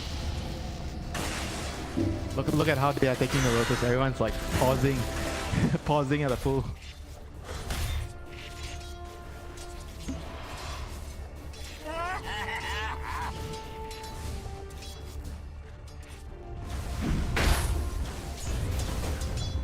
It's an SF, bro. It's an SF against melee hero. You can be 50 and 0 ahead, but still easy to kill him.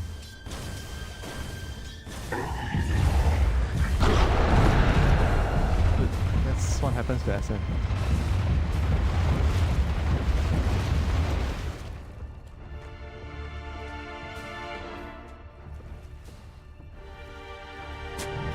This is the type of hero where you play when you know that the opponent is gonna be able to get away with it, you know. When you get away with SF in the early game, sure, it feels really fun to play, you know, because you can do anything alone. Your Shadow Blade, your solo killing heroes, you're just taking over the entire map. His scaling is very, very strong. Physical, and you have spell damage, you have some stable with the fear. Another glimpse. Dire's courier has been killed. The what? Sampler? 111 is the sampler? More like I want everything, you know, not trying everything.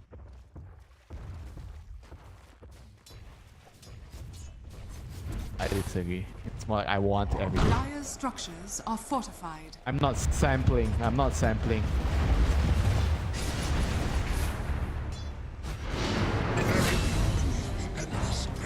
That's what you get.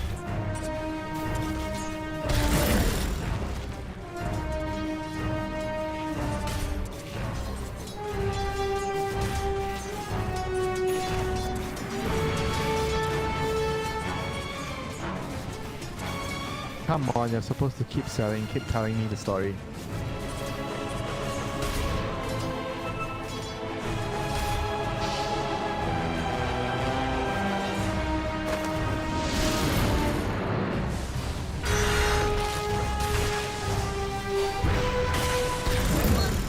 What happened?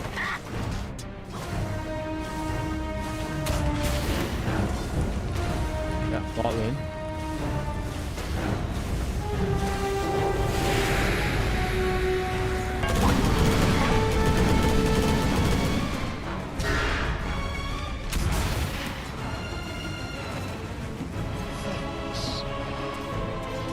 Let's see how he will.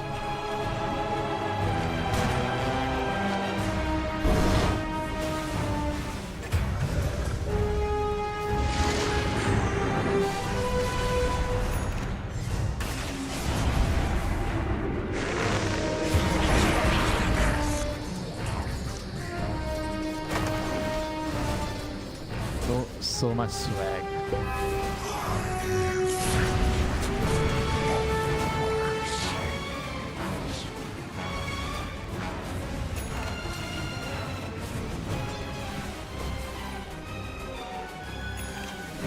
Radiant's middle tower is under attack. Dire's bottom tower is under attack. How about when you die to a blind sunstrike?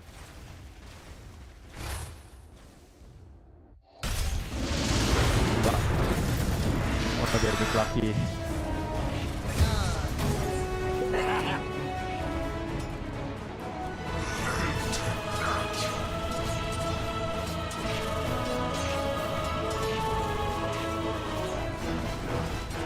Yeah,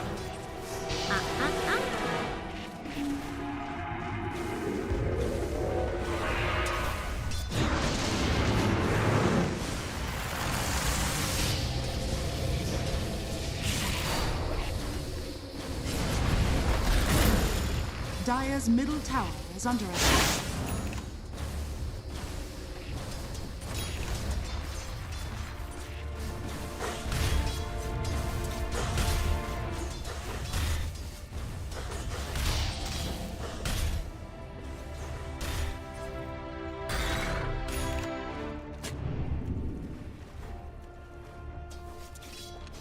Back to the rune we go. 8 minutes rune. Primal's looking for a haste rune.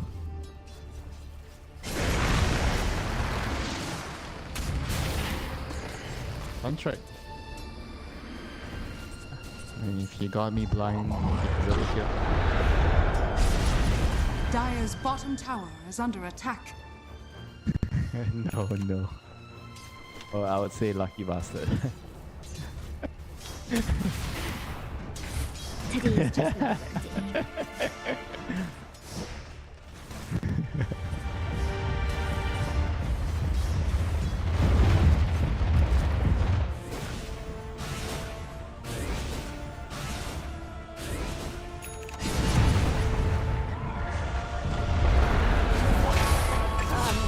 Good Scepter, Boost of Travel, that was the build before. Honest living, but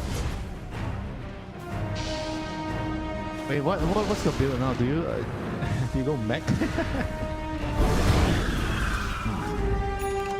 Dire's middle tower is under attack. Radiant's bottom tower is under attack.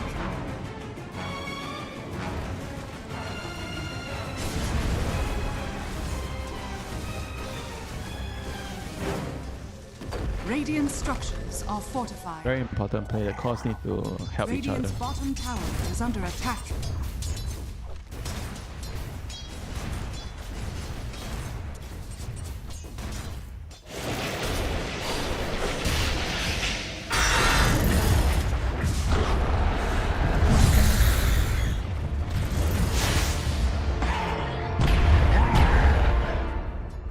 Radiant's middle tower is under attack.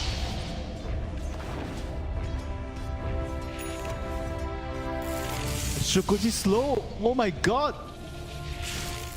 Radiant's middle tower is under attack.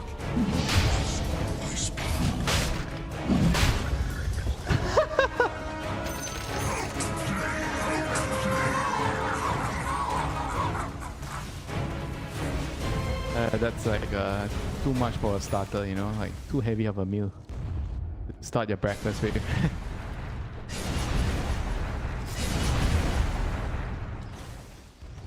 Radiant's middle tower is under attack. Go have your tasting menu, you know. You can try everything. Bit of everything, right? I think you're that guy that goes to a restaurant, a new restaurant, and you kind of want to have like of every single thing. I'm the kind that if I like something, I just want to eat that, you know. I don't want to try it.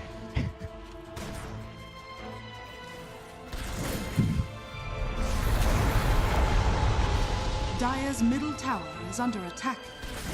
Yeah, they call me the top tower is BBKL, under you know. attack. Are scanning. Trash collector. It's like I clear everything.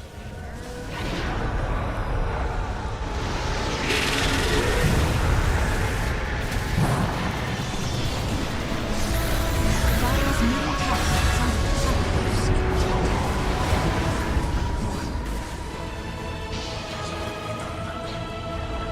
Radiant's bottom tower has fallen.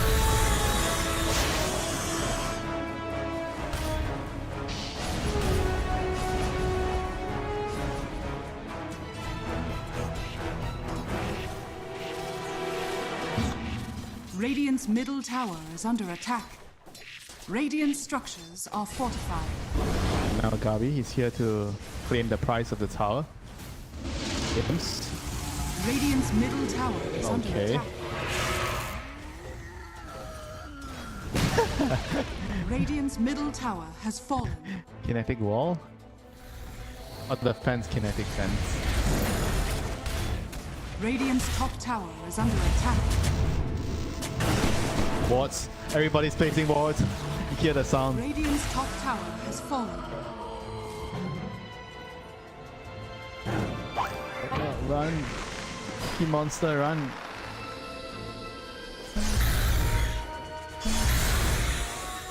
I'll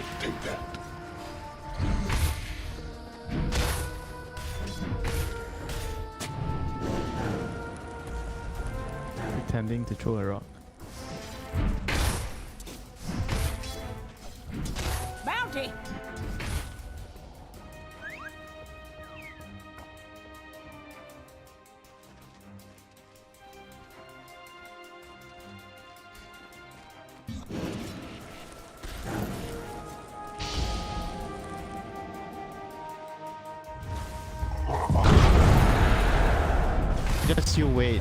Just you wait for Gyro to come play.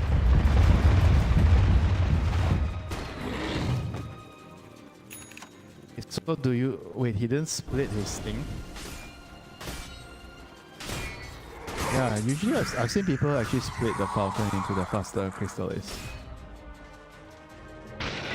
No. Yeah, you don't see what I mean.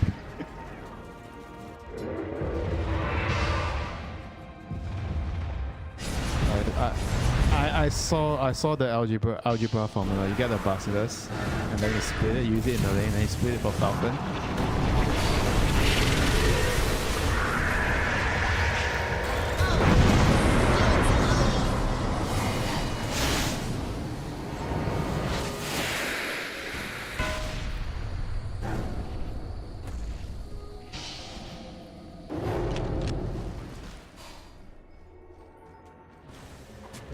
Radiant's top tower is under attack.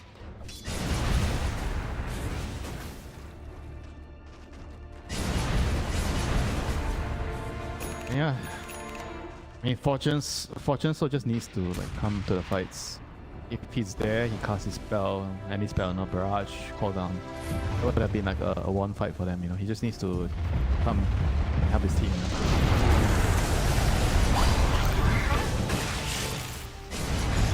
Save him! Save him! Gyro! Rode you down. He didn't even try, you know. That's very saddening. Tells you that he doesn't really value the primal so much.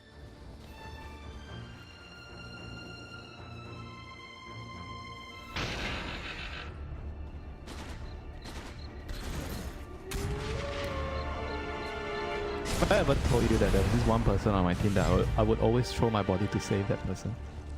No matter what.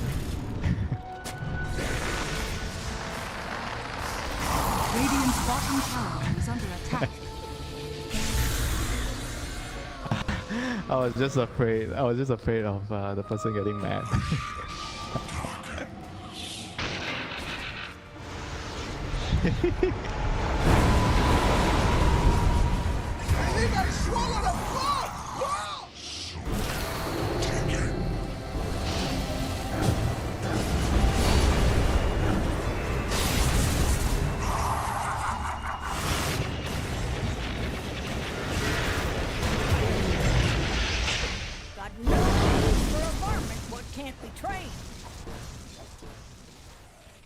Radiant's top tower is under attack. It's fun playing Disruptor when you're hit. Radiant's This is the middle type tower of game is that you under want to attack. be in when you're Disruptor. Enemies running away from you, you pull them back with the glimpse. Just suck all the hope out of the enemy team. You know, they think that they can come back into the game. Oh, we got out, you know, we only lose one hero, but there's always that +1 dying.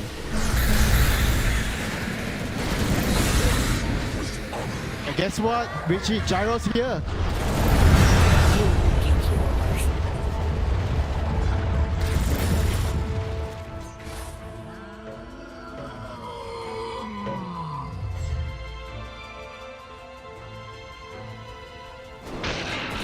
Back to the Gyro. The algebra formula that I saw was you buy Basilisk.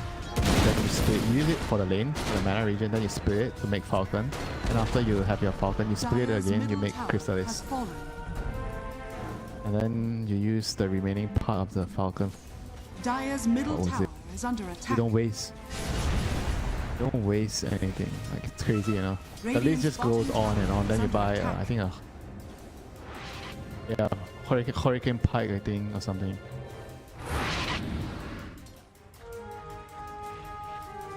Oh, but the thing is that you can just sell it as you get most of the gold back. Right? Radiant are scanning. I mean the recipe, you get the recipe gold back. Yeah.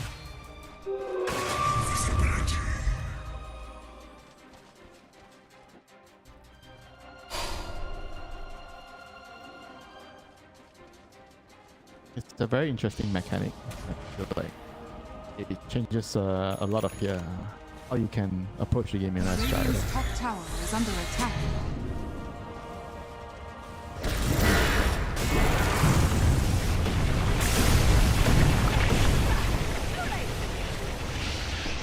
Yeah, that is what I call when you kill someone you really hate, you know, you throw everything.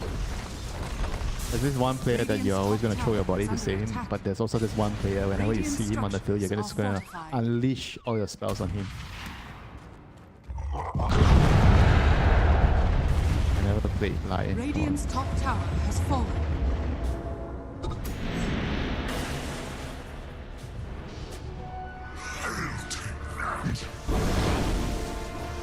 You kill and I kill, we're never gonna get into the same game. Let's be real.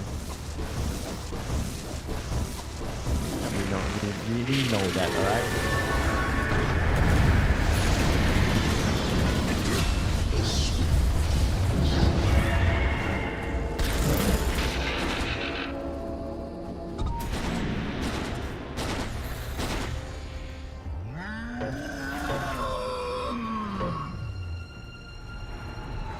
Yeah, they have to try to be like closer to each other, you know. Don't be so cocky. Right now, the gyro is deciding to play. When gyro comes to the party, they can actually kill the DK or even the SF all this hero easily. It's the damage that they were lacking in the last couple of team fights, and right now with the gyro showing up, your IHC see the ray of sunlight here at the end of the tunnel. When the gyro is appearing in the team fights, oh, we have a chance now. Boss is here. Dire's top tower is under attack. Dire are scanning.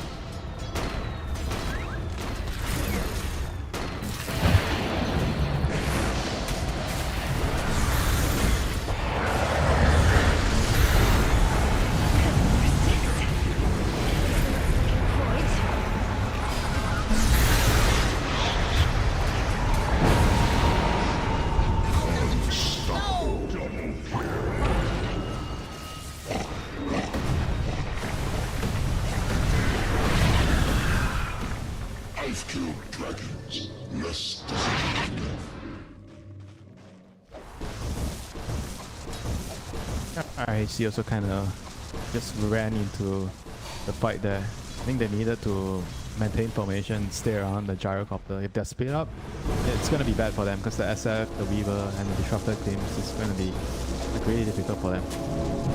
The way they need to play the team fight is Gyro is seeking the tower, Primer is waiting on the side just in case you get anyone, and Timber's in front is throwing his spells. And whenever the enemy goes on your gyro or the Timber, then you put an egg behind and you take the fight with the Terrorize. If you dive in and everything becomes very chaotic, then you're giving the SF and the Disruptor, Weaver, all this type of heroes a lot of chances.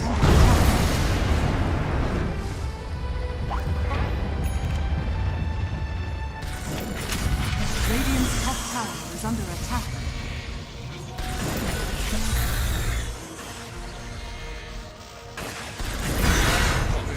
Radiant's middle tower is under attack. That is 155 pass damage, so if he passes you twice, it's 310 damage pure.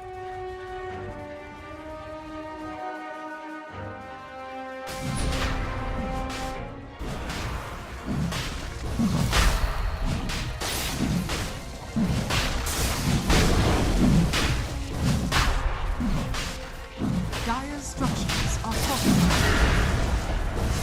Radiant are scanning. What do you think in the Sonic? Insurance is falling to the dire.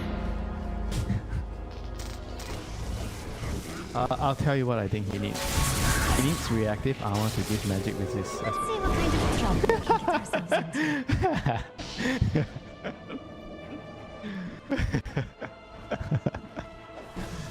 Okay, you give him like half the values of the armor, and then you give him some magic resist. And toggle the magic resist and armor. Radiant's bottom tower is under attack. Dire's top tower is under attack. Radiant's bottom tower has fallen.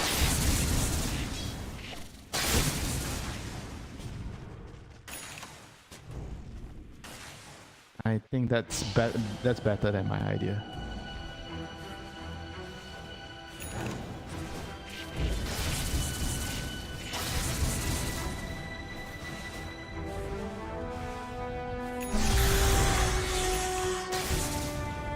Timber? Good approach.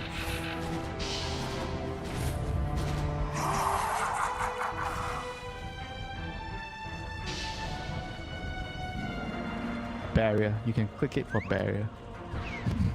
Just like the eggs.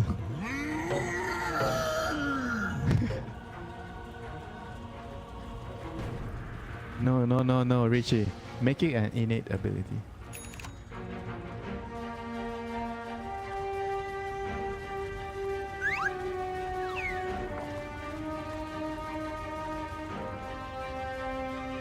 Dire are scanning.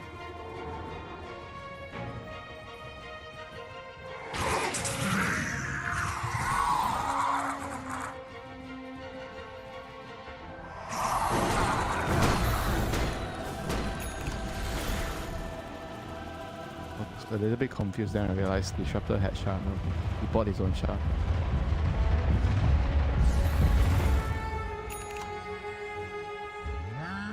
It's still pretty good, I reckon. Dire's top tower is under attack. Dire's top tower is Feast for my beetles. Double damage.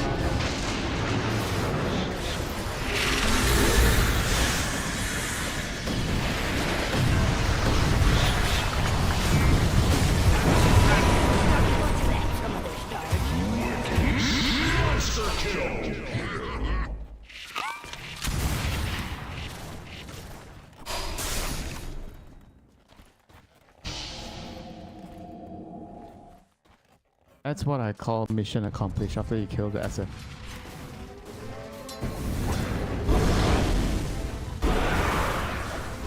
Radiant's middle tower is under attack. Depends who's playing the Radiant SF. structures I'll tell you are that much. fortified. Radiant's middle Why tower are you is under making attack. me reveal so many things? Radiant's middle tower has fallen.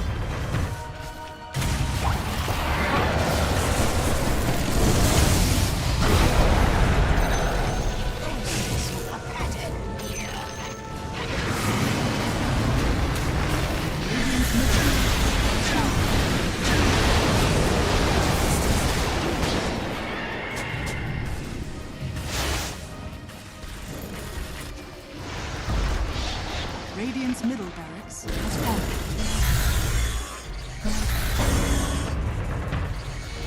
They're literally making me believe it's called Crazy Chakram.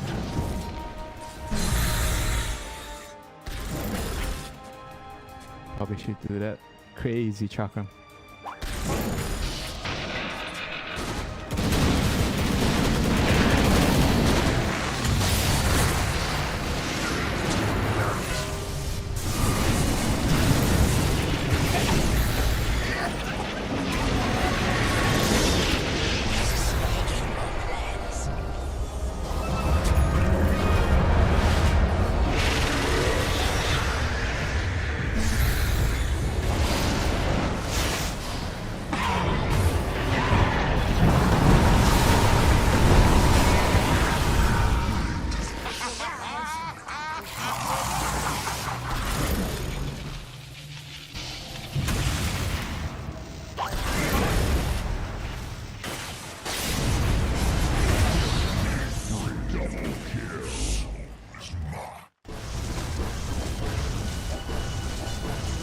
GG. Radiant's middle tower is under attack. Dire victory. Yeah, good showing today from Blacklist Rivalry with the new roster. Looking good. Looking good. But we're gonna have to see if they can actually continue doing this. You know, I mean, they lost one series earlier today to Aurora, right? They lost to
Dire team ban.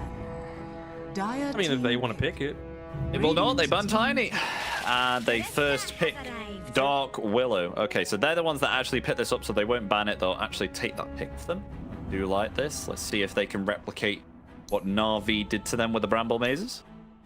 I'm fine with it. You know, you've got some scaling as well with position 4. I just feel like potentially let a little bit too much get through to know they can 5 seconds choose a few things that are really good, like melodies, treants even. If you want to go with the Zeus, you can still hit the Willow while she's in Shadow Realm, just lightning bolt on the ground and connect onto her. So we'll see. Maybe it's a little bit too early for Sanctity to be looking to pick up something like that. If they want to keep things a little bit open for them.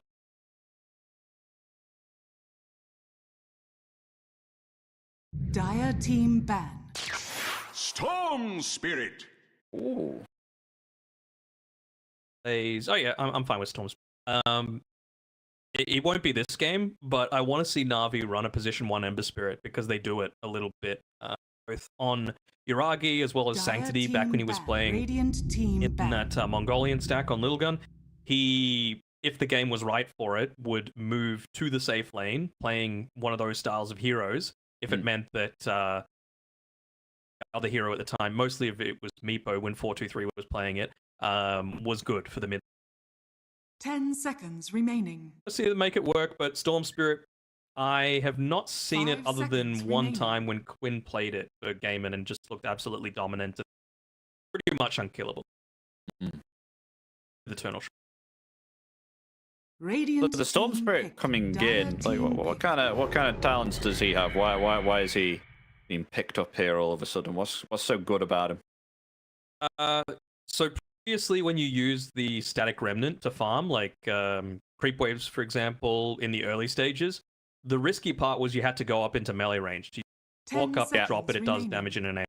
Now you've got static slide, which means that you can 5 just seconds say, remaining. "Hey, Spirit, Dire go team over there Radiant into the team creep wave," and it's a way to just not get harassed at all while still picking up that. Ranger at your service. And what movement speed does that slide at? Do you know? Is it quite fast or is it 325. It's like move-ish speed. Like Okay. starting movements. Also, his 10 innate seconds ability, remaining. you get more mana each time, more mana regen, 5 excuse me, each seconds time you get a remaining. kill, Whoa! and you get 5 when you level up Ball Lightning, but you lose it when you die. So what it means is you don't need to go as much into actually buying mana regeneration. You just need to go more into stuff that will keep you alive. So things like Eternal Shroud are really good because not only does it keep you alive, it also gives you mana back through, the passive of Eternal Shroud. Oh, that's interesting. So is it a little bit like old days Bloodstone? That used to give you a regen. I still remember those broken days when someone would have like 32 charges on Bloodstone and be like, "Oh yes, we finally killed him." At level 22, Leshrac. Oh wait, what? He's spawning back in about 22 seconds at 40 minutes in the game. What is this? Remember the minus? It's position 4. Yes. Dire team ban. Oh, but they go to the Underlord. Oh, okay, so they're following suit what Na'Vi did. So maybe, Na'Vi can show us a little bit something. And I mean, the Phoenix Sunray is going to deal a lot of damage. The Underlord here, very percentage based. It's not as useful though, going up against Snapfire, so you can have that to be able to do it. My issue with SIBE's draft is that it's very like you need to commit a lot just to kill one hero, right? It feels like you need to use at least 2 ultimates for someone because you're generally going pretty tanky or on the back lines, or Phoenix is going to be healing them up. Yeah, I have a little bit of an issue with it. I think they need more stuff that's just able to deal general AoE damage without needing to commit heavily for something, if that makes sense. No, yeah. It makes sense. I mean, I can see that here. Like the only thing that deals damage right now is, of course, Wind Ranger. But for Underlord to have an effect, Especially, you know, from what we saw in game 1, he has to be with the team. He has to team fight. Like, if he's coming through Fiend's Gate, he can't be like alone. He has to be with someone in order to obtain a kill. So I can definitely see what you're saying.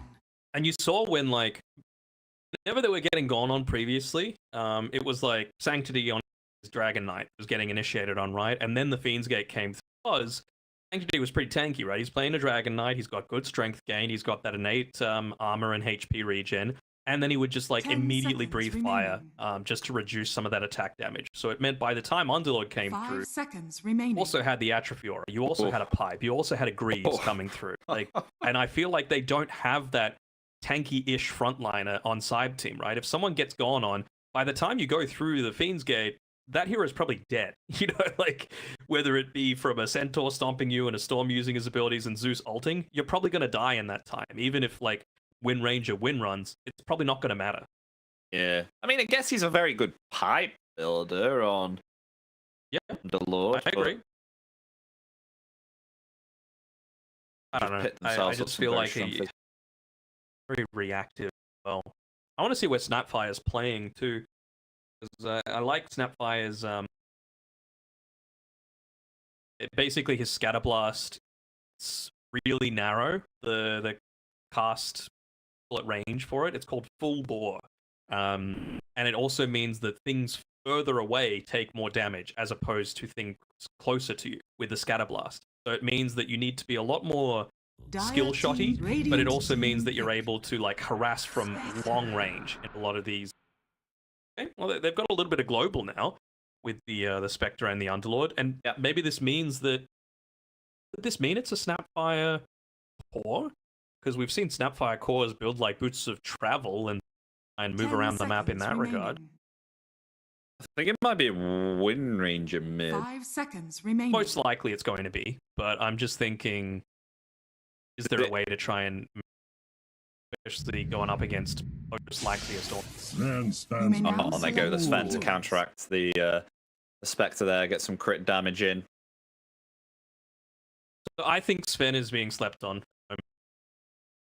I really, really rate his Wrath of God facet. So basically, 25% less base damage, but you get more damage for each point of strength that you have. That includes strength that you start with, which is like 25, right? And then when you level up, you're getting strength. You're naturally building into stuff like power treads and braces.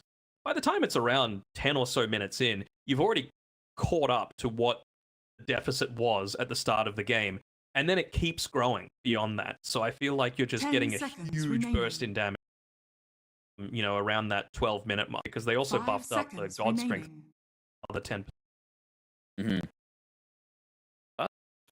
That's pretty intriguing. About with all the heroes like this, and you know the talents that they can receive, pretty nuts. Some of these other ones, horsepower. So Centaur doesn't need boots. You probably still do buy them because phase boots is still pretty nice to have. It solves some of your armor issues. It gives you that phased movement speed. The live wire from Zayats of extra % damage is going full bore on So High. So position 5 Snapfire. You can twist the knife. That's applying a spectral dagger on the target when you use reality. Okay. So kind of what it used.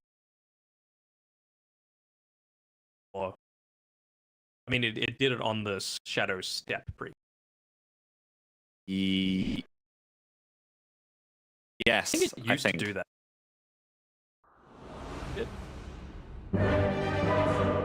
need to fast it into it.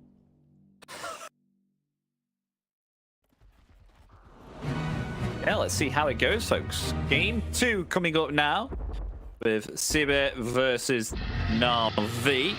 Currently, at the moment, very different heroes being picked up. I mean, a few similar ones, but it's actually SIBE team that have taken those heroes from Na'Vi, and Na'Vi responding with completely different heroes from game one. So, very more unique heroes that we've seen again. You know, Spectre haven't seen, Wind Ranger, Snapfire in regards to the Phoenix that's come out, which we haven't seen, along with Zeus, because that's been banned a lot. The Sven coming out in return for the Spectre. The Storm Spirit as well, I think, has been banned a few times, so quite a lot of unique stuff. It's a lot of versatility once again, and this is what we love to see.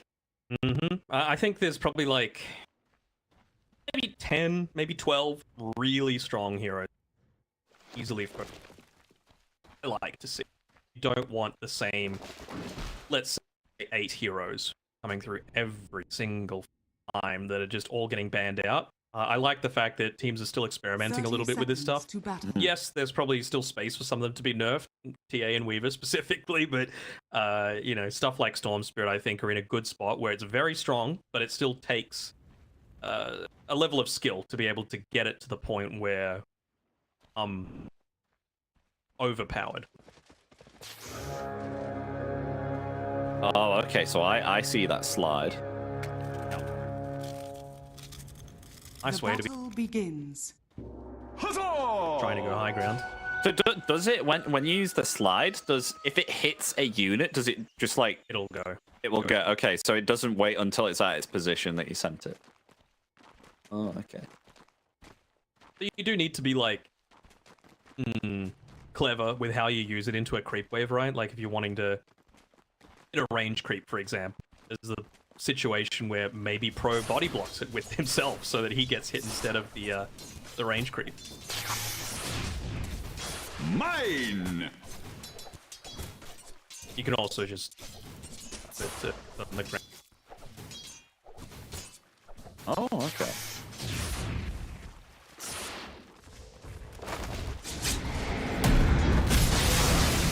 Meanwhile, top already. Look at Spectre already. 200 HP. Level 4 Zeus. Wants to get up in his face because he's got the live wire, right? Or percent damage, how close he is to the target, so he wants to fight up there. Very risky to be doing it at this stage, but maybe understanding that, hey, I'm going up against this Snapfire that actually wants to be further away. So it's kind of a reverse of what is a normal Snapfire v Zeus support matchup. Normally it's Zeus that wants to be far away and Snapfire that wants to be close up. Case anymore. Also interested to see how well Melody's able to use Facet on the Phoenix, where Hotspot, Sunray does more the closer they are to the tip of the ray. Oh. It's a nice way to show your individual skill, just to make sure you're getting the spacing just right for all of these team fights. Very intriguing here.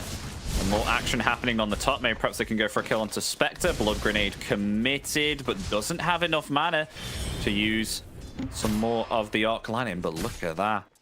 So High has to commit the healing salve along with Self-Hate 2. Both of them living up here. But thankfully they can rest easy now because the Zeus does not have... Okay, never mind. The Zeus has mana. Yeah, he just got to get himself 2 mangoes. What I was saying before is that I feel like it was really ballsy by Zayats to be going in as he did previously at level 1. Now he's level 2 though. Heavenly Jump is still as busted as ever. You know, only 50 mana, does a little bit of damage, has a little bit of a slow. Just go in and escape whenever you want. They really don't have any easy way to be able to chase you down.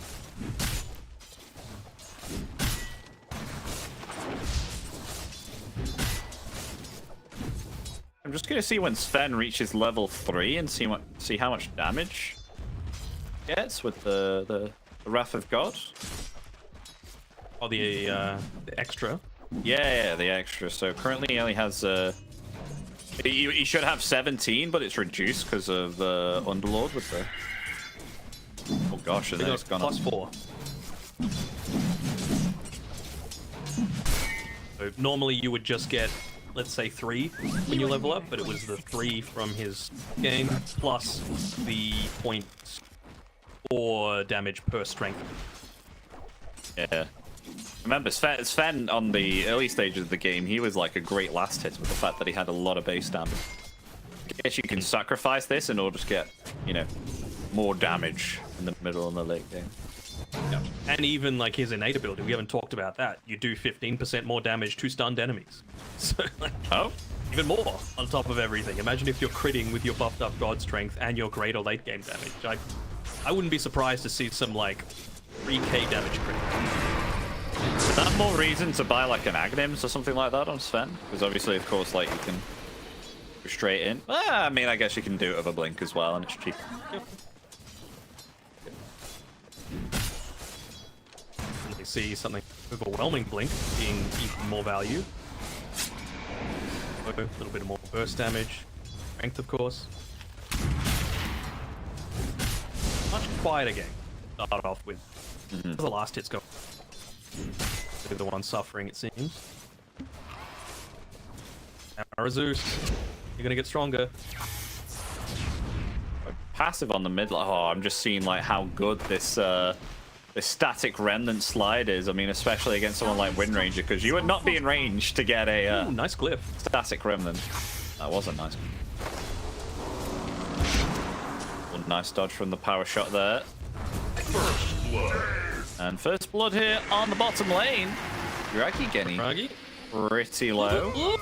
Will be found in the trees, taken out by Sunset. It's Sanctity getting quite low here with a power shot being delivered there onto second. Will have to get himself back. Meanwhile, top lane, Self-Hate getting low here too. For it. Double edge. We're confident enough on Nefrit with his 2 braces, with every 2 minutes getting an extra 40 health. Completely, he knows that Snapfire doesn't have a lot of mana to be able to play around with. Spectre, obviously not the most meaning presence early on. Might even enable Zayats to TP mid. He doesn't really need a bottle refill on Sanctity. Put it. Wanting to secure that power rune for his boy. Now will it be top, will it be bottom? Malady cannot help contest it. It is going to be bottom. Arcane rune for pro. Being 2 bounty runes up there. Or so high to be able to yoink away. TP from Zayats didn't really accomplish much of anything. Little wins are important. On the side.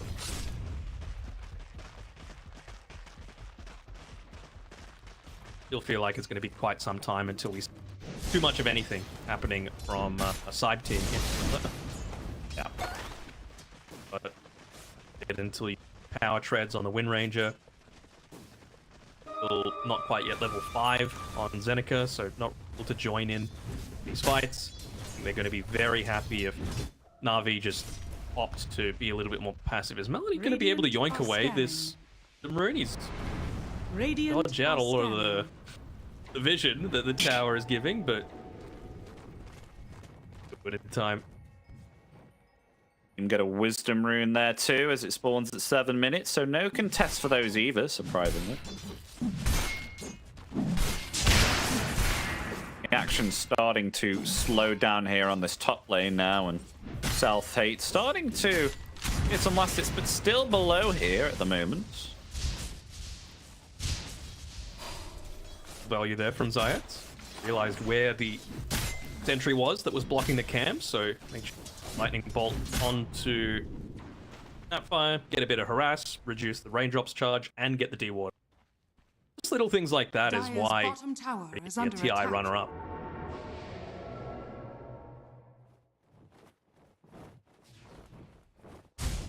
Wondering, because both teams, they need their carries to come online at some point. I mean, obviously, of course, if we think about it, it's going to be Raggy comes online first, hopefully sooner, right? Because it's like Blink, Echo Saber, maybe perhaps a BKB, God Strength just blinking, kill someone there. Meanwhile, Spectre, on the other hand, can join team fights, but very good at farming up compared to the Sven here with the cleave. And the only way, I think, for Self-Hate to kind of accelerate around about the same time is try and be really good at participating with the kills, but then speaking of the carries, Yuragi is going to get initiated on here.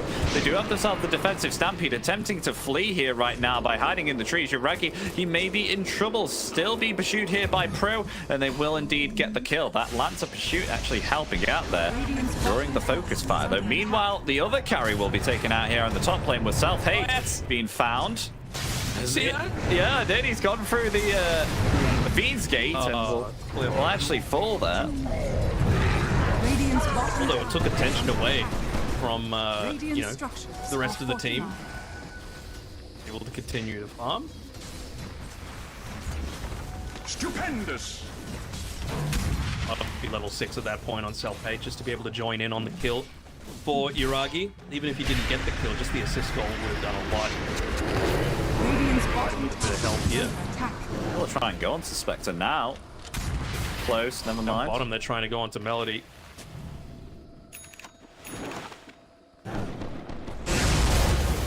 Over there. Radiant's bottom tower is under attack. I'll finally get that Trying. tower. Is under attack. Keep as many. Getting a magnet for all these skill shots, the scatter blast, the power shots. Bro's coming forward. Focus fire. Doesn't have dive. Shooting Kill. And in the first 10 minutes, Pro is really on point with a lot of these rotations. 2-0 on 1. 2 games in a row now. Fate is mid.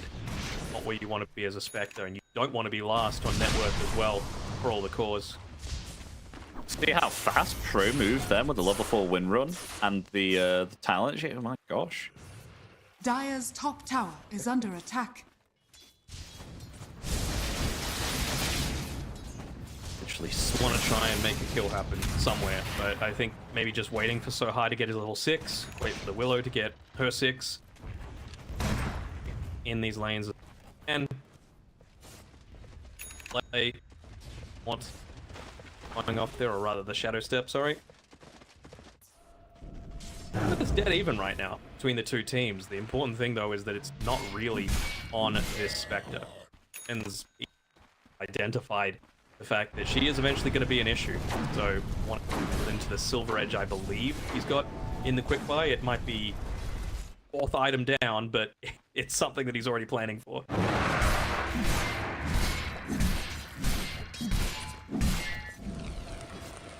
Big slow game this is at the moment in Sidanogo. We're just waiting for...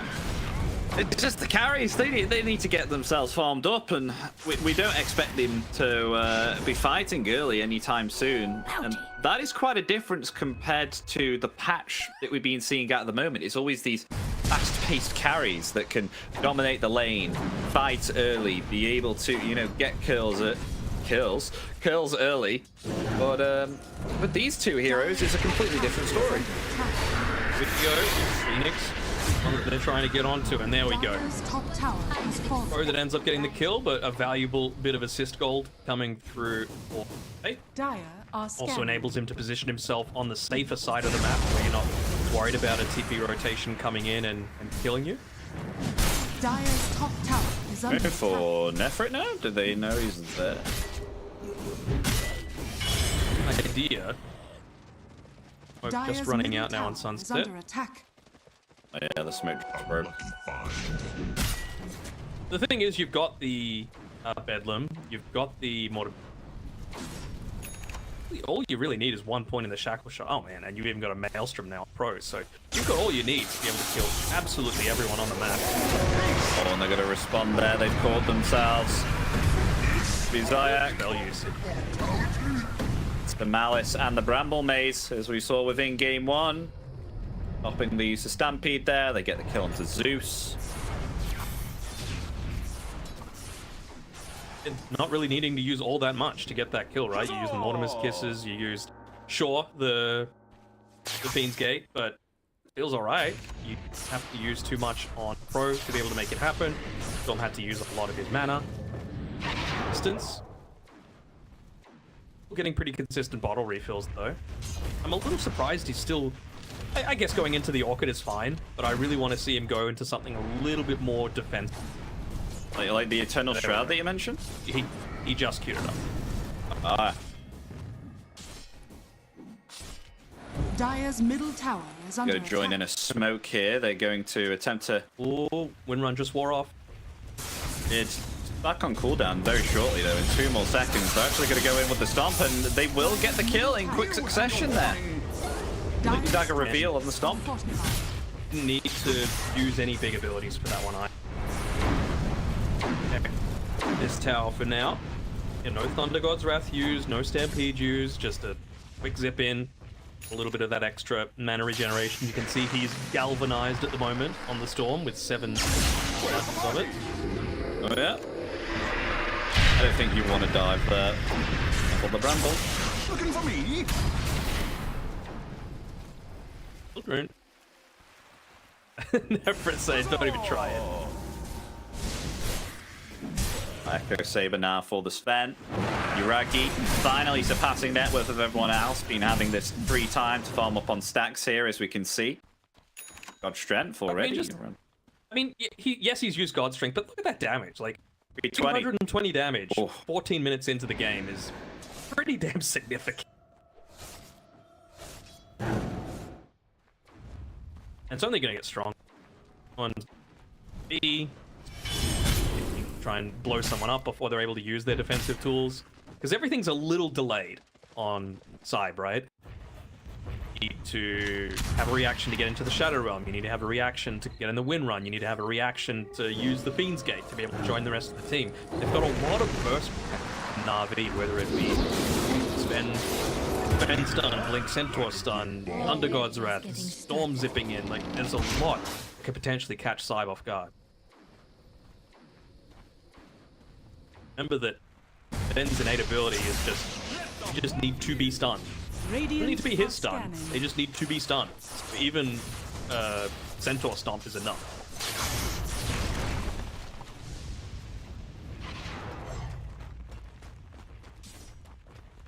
Around here as 5 with Zeneca just ending this middle tower. Attempting to go for the pipe. Good jump with the Orchid. With the Sunray 2. They're going to attempt to find him. I mean, there's the mech. They will still get the kill. Now the Stampede coming out in return. Maybe perhaps they'll try and find more. Let's see. Supernova will come out. Another zip there from Sanctity, helping to get the kill on Sohai. And now Sunset will fall. And some Sanctity there too. That is 3 kills here for Na'Vi, along with a middle tier 1 tower. Damage Rune were his troubles as well. Underbuild here once again. It's around this mid-ish time. I don't feel like they've necessarily missed a big timing, but I think we've only seen one Shadow Step used. Right? And I feel like, considering you had a pretty good start to the game, that's something that you needed to be trying to abuse a little bit more. Bedlam doesn't have the longest cooldown, so every 30 seconds. I know as a Wind Ranger, essentially, in my eyes, need to be using Focus Fire every single time it's off cooldown. Otherwise, why even pick a hero? Yeah. It feels like something that's able to stay level with the rest of the cores on the map by getting kills. It's like the old Queen of Pain. Do you think Wind Ranger is still like a viable carry in this patch, or do you feel like it should just stay, you know, like off lane and mid? I never want to see Wind Ranger off lane. I think mid it can work because you're kind of forced to be active, but I feel like it's not stable enough. You need to be able to have like a bad portion of the game and still be able to catch up, and I feel like Wind Ranger doesn't have stacks, for example, to catch up. Has that like giga late game that you need. Yeah, true.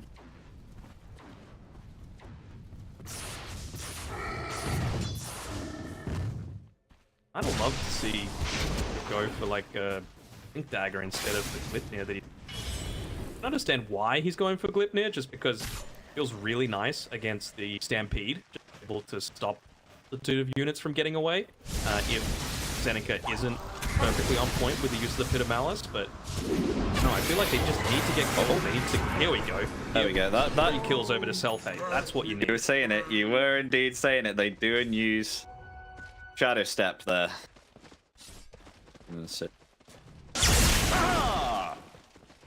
A lot better though. Like he definitely needs.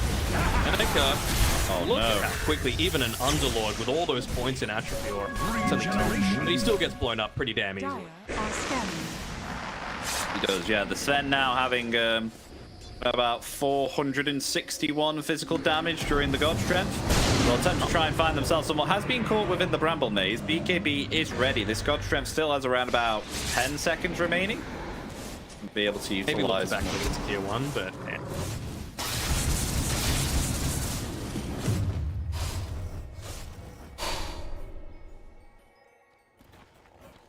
It's Oblivion stuff for self-hate. An Orchid. Way to be able to jump onto Storm or Zeus or Phoenix and we get the kill. Probably much more likely Zeus once it becomes clear that the Eternal Shroud's actually coming out to the Storm right now. So Sanctity hasn't died yet this game. 4-0 and 3. He's already got 17 of those galvanized stacks. 5 mana. Dire's middle tower. Now he's is got under even attack. more capacity to keep his mana. Zifty's out. The Dark Willow underneath that tier 2 and gets the kill with that Orchid final proc. The Soul Burn. Kill there. Oh, he needs to be close to it. He didn't actually get any stacks for that. 1200 Oh. radius. Alright. A little unfortunate, but you know what? He'll take it.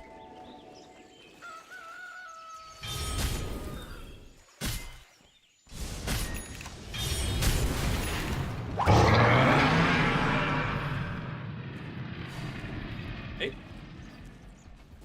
Not feeling quite ready to fight just yet. Melody needs a little bit of time. Would love to be level 12. More attacks needed to destroy the Supernova. Well, Snapfire got deleted there, walking up to the high ground. Hold on.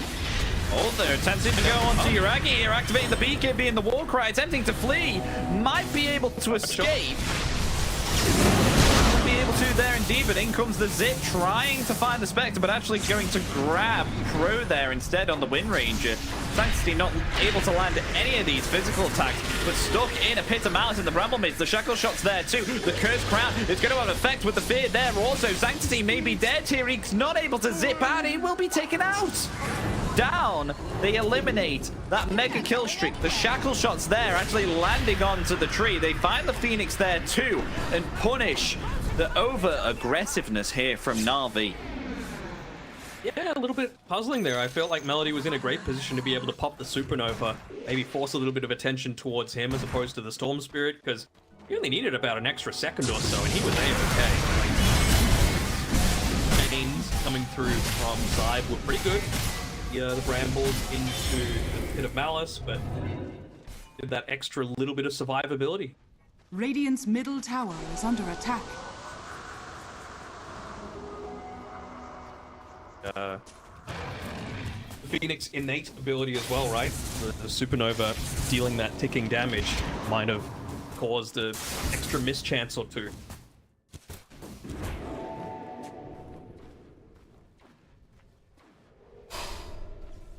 I better not fall off. For now, zipping forward. Orchid there on the bottom. The Sunset is okay. And Sanctity is going to get out there with the Stampede because Shadow Step did come in with an Orchid upon him. I self-hate. He's back underneath this tier 2. Luke Pro. The Shackle Shot, there we go. They may be able to get the Snapfire Kuki and lock this Storm Spirit in place. They will indeed, but in comes a Storm with the God Strength as well. Pro able to utilize that BKB and the Wind Run. Try and get away. Meanwhile, they will find so high. Killing spree for Yuragi. Pro took a lot of damage there. Had to activate that BKB and Wind Run the heck out of there, or else that would be a dead Wind Ranger. A bit of a play of their own. 3-man smoke coming through here. There's a lot, though, to be able to just get away on the Wind Ranger. Oh, and there is another Shadow Step with the Orchid as well. The Pit of Malice along with that Firestorm too. Look at the lockdown like they had in game 1. It's now back upon them, and they find a kill onto the Centaur. In return, though, that Sunray doing quite a bit of damage there to Zenica, but he will be fine. No further follow-up here from Na'Vi. Starting to actually go around the map now and gain some kills, which is what they really need in order to stay in this game and pull it back. He was waiting, just wanting to know, can I blink in there? Can I try and focus him down? But he just didn't have the boys to be able to back him up. And he's going into... realizes that this Wind Ranger is causing all sorts of difficulty. Wouldn't hate seeing like a Qualifier as well as a potential option. Get that away from...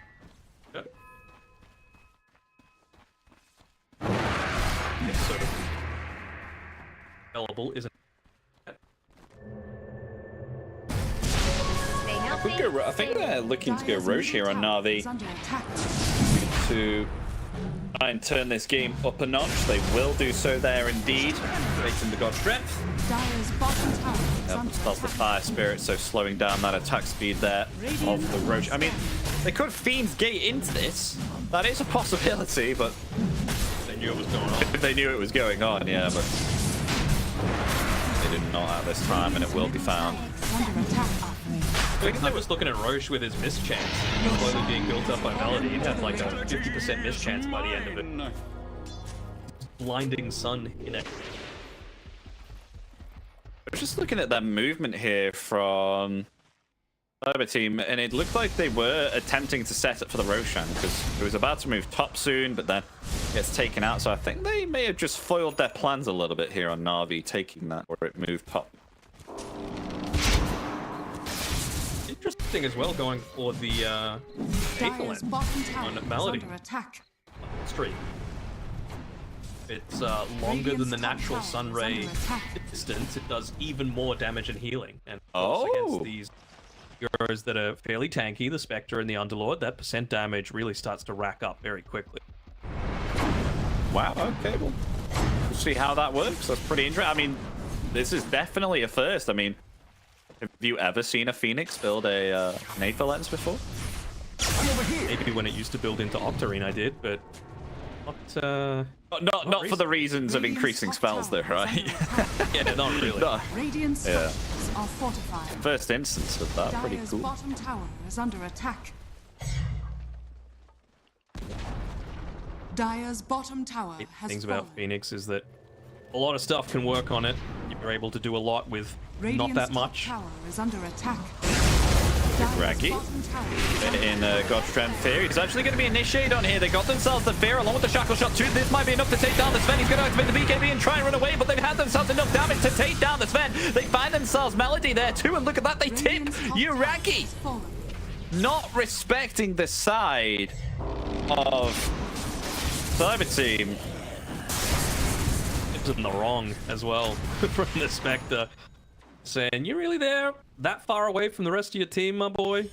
Because we got the damage to be able to take you out. Just getting a little bit overly confident there on the Sven. Just 3-3-2 at this point. Yeah, he's top of the net worth, but until he gets into something else that's just going to provide him with a little bit of extra safety net, I feel like ballsy place for him to be. Radiant's bottom tower is under attack.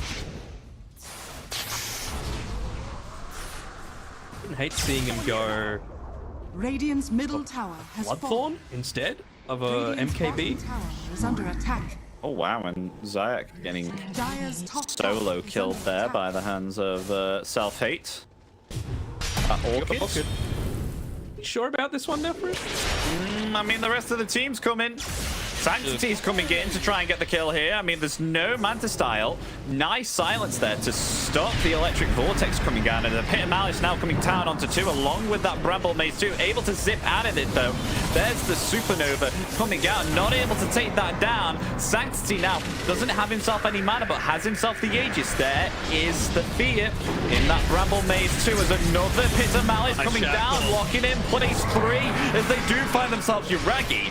Once again, look look at that. And Sanctity has to get himself away, but he's found there by the Bramble Maze, and he doesn't die. He survives on 30 HP, so he is actually able to zip away and clear this wave. Never mind, the Shadow Step comes out, taking down that Aegis, but because of that Fiend's Gate, it applies a Pit of Malice, but he is silenced up, so he can't apply another one, but it doesn't matter because he is locked down there. Lovely stuff here from SIBE team. Look at this momentum. Now it's completely turned around here, and now it looks like SIBE team are the ones who are going to be coming out on top of this game.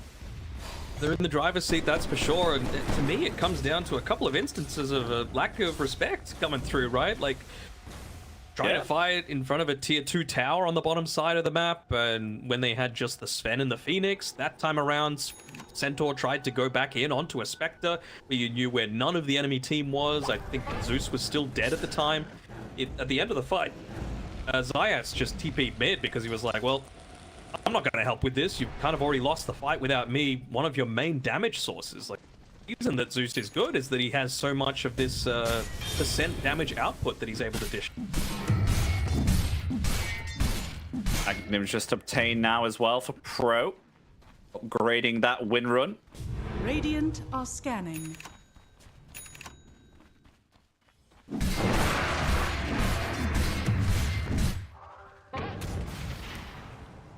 You find the Phoenix here hanging around the trees.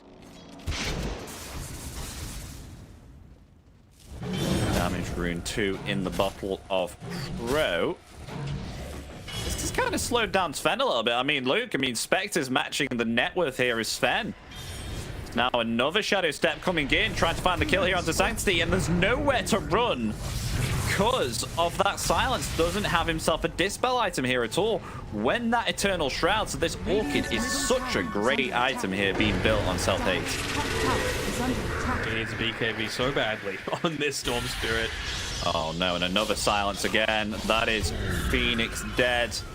Sunset finds the kill with the Bedlam applied onto the Spectre.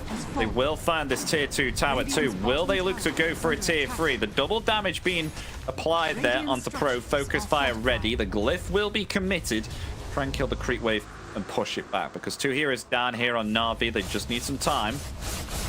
Kill the bot wave creeps as well, but like Self-Hate feels confident enough in being able to take it, and I think he's got his Aghanim Scepter completed as well. So another global factor SIBE is going to be able to play around with.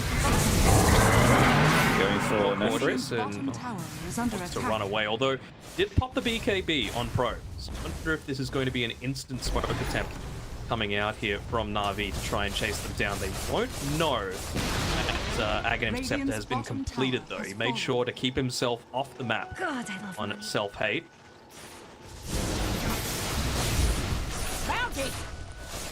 Now, 7k net worth lead, 77% win probability.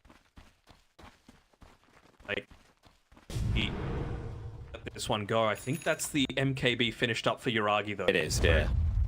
Got the potential to pick off this behind her and under the cover of the smoke herself, so it's very hard. Don't have great vision on the top side of the map outside of that high ground ward. Able to find Zeneca, I think. Oh, they see the courier. They see the courier going towards the Underlord, and if they can pick him off before he's able to pop anything, then that'll be what they need. Fighting so much of their team fight. There it is. Big stuns. Silence there. Instant lockdown. Nowhere to run. Lockdown pretty much there as finally take down an Underlord. Finally get themselves a pick off that they need here in Na'Vi. Starting to gain back a little bit of momentum, but it's kind of gone now. The game is not heavily in their favor. It is pretty neck and neck right now. And meanwhile, they are going to go on to Nefrit there. I mean, the God Strength is about to expire really soon, so they need to output the damage there. As look at this, they will find the kill onto Pro. Yuragi, he got himself a cleave there on one of the illusions there. I think it was from the Horns. So he was able to actually get the cleave kill onto the Wind Ranger. A couple of hits onto her as well directly from that MKB, so providing a little bit of help and even a little bit of that Sunray damage coming through. Remember, it was just the tip for Melody. Built a lot of that percent damage over time towards the Wind Ranger. Of Dire's course, all of middle that tower is under attack. chance is very effective against the Wind Ranger as well. If you're hitting that often, if you can reduce the amount of damage output that she's doing, Focus Fire really doesn't feel all that good at all. Dire's structures are fortified. I know they climb back now from those few kills Yuragi has. 19,200 gold. Is under attack. This time he's not making the same mistake. He's got the boys hanging behind him, wanting to hit a tier 2 tower on his own. Got a dispel on Sanctity yet? Almost.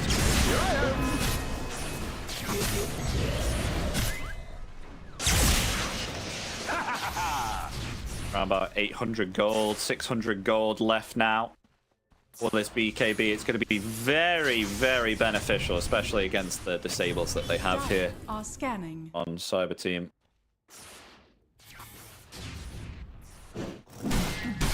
Roshan spawned up again. But they do have themselves the Aghanims now on Spectre.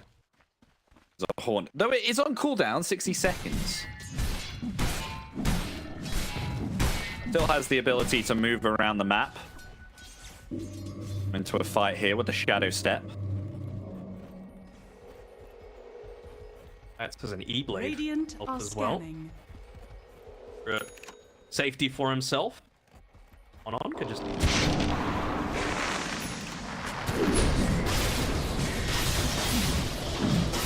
There we go. They're actually going to take Roshan themselves here to the team.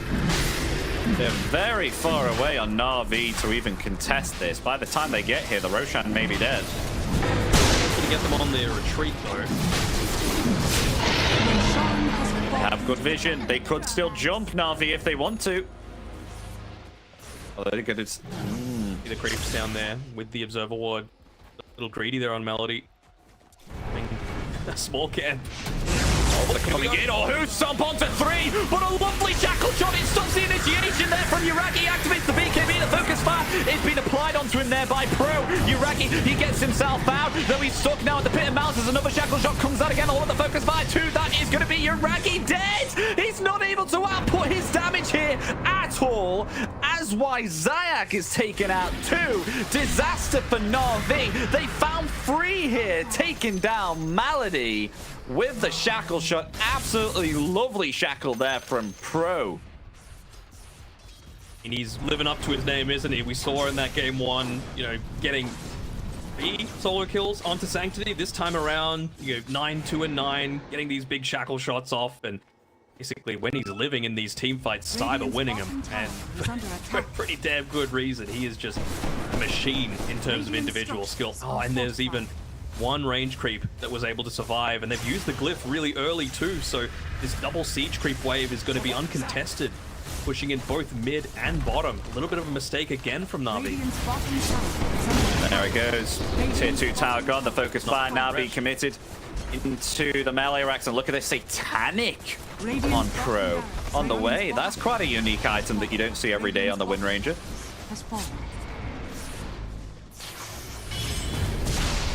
I'm just that little bit of extra survivability, of course, in the middle of a lot of these team fights. And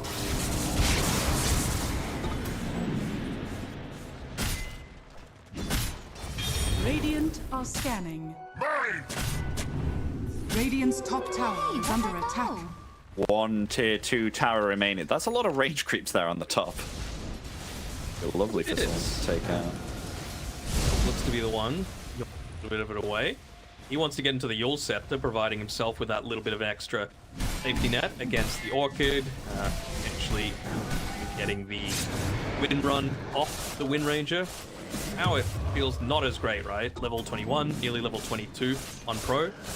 Reach the point where he's going to have that level 25. Wind Run cannot be dispelled, and mentioning before the Aghanim Scepter for the Sven, that applies a basic dispel, but time he gets it, even if he chooses to, Yuragi, it's pretty much going to be pointless.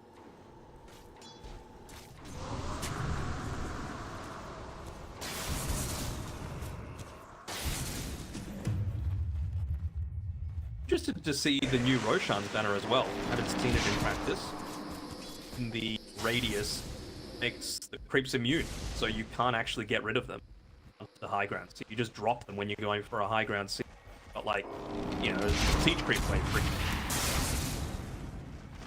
Oh yeah, I see the Roshan banner, yeah. Snap Fire's inventory right now. He did an offense 10 minutes ago. Now you're gonna have to limit cape on sunset, and run on pipe that you're going to have a what stuff? Hold on, gone on here. Zayad's later. Still there? Oh no, he's gonna die. Yeah, there we go. Self-fade. What else are you gonna have? Double pipe, 4 staffs, and eventually an Aeon disc. That's a lot of value out of just simple offensive dispel that just no one seems to have wanted on Na'Vi. Get this out. They want to go for the Spectre. Big zipping forward. Mantis down in 3 more seconds there. So who's stopped? But the rest of the team are going to rotate in. Will they be able to get there in time to save the Spectre? No, they will not. Down, and that is an instant buyback. Jiragi going to use the BKB and TP away. Now, there we go. They will find themselves 1 kill in return. 2 kills in return. Melody found. I mean, buyback's available. Zeus is back in 20. I mean, they have themselves the Aegis. So was that buyback worth? I don't know. They would have loved to get this thing. I don't know how they saw the Phoenix. Maybe he had a spectral dagger on him or something already. Yeah, maybe. In the pathway. Coming out now. A very small window of opportunity for Na'Vi. Looked at it. Wow, that's great. Ray's got a bit of damage. Okay, 6 expired now on Pro. No longer has it. Radiant's middle barracks has fallen. He's going for Aghanim Scepter. I feel like it's going to need some sort of like wombo combo style play. They're going to be able to pull this one out. On Na'Vi, they would love to have the Centaur there. A little bit of initiation. It's going to be 7 seconds until the God Strength is available as well.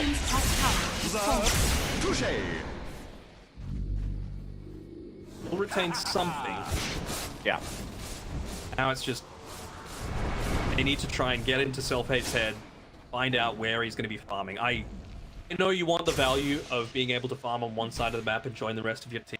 To me, it really doesn't make sense to leave the team, be too far away from the team, because that's the only way you're going to lose this game. Spectre dies without buyback. Got a Sven that potentially doesn't die, and you're able to just run down and potentially tier 4, take the H before the buyback's available. You can go on a BKB on the and make sure that doesn't happen. It's just insane as well to look at the win probability for both of the teams here. I mean, when Na'Vi were having themselves a great time, look at that, it was on 75% of their favor. And then it's just slowly dropped over time to 94% on the side of SIBE team. A chance. It's going to be around SIBE team making a mistake. Lumping up a little bit too much. Sanctity, if he's able to get into this Aghanim Scepter for himself, getting like a 4-man Vortex into a Centaur Stomp, into, you know, Jiragi blinking in, stunning them all, cleaving them down with, you know, all this other damage coming out. They've got the potential. SIBE team just need to spread it out a little bit. Don't all get caught out. Have that turnaround potential of a Terrorize, a Pipe, a Greaves, a Shackle Shot even, just to try and keep them away. Keep them, your team as survivable as possible.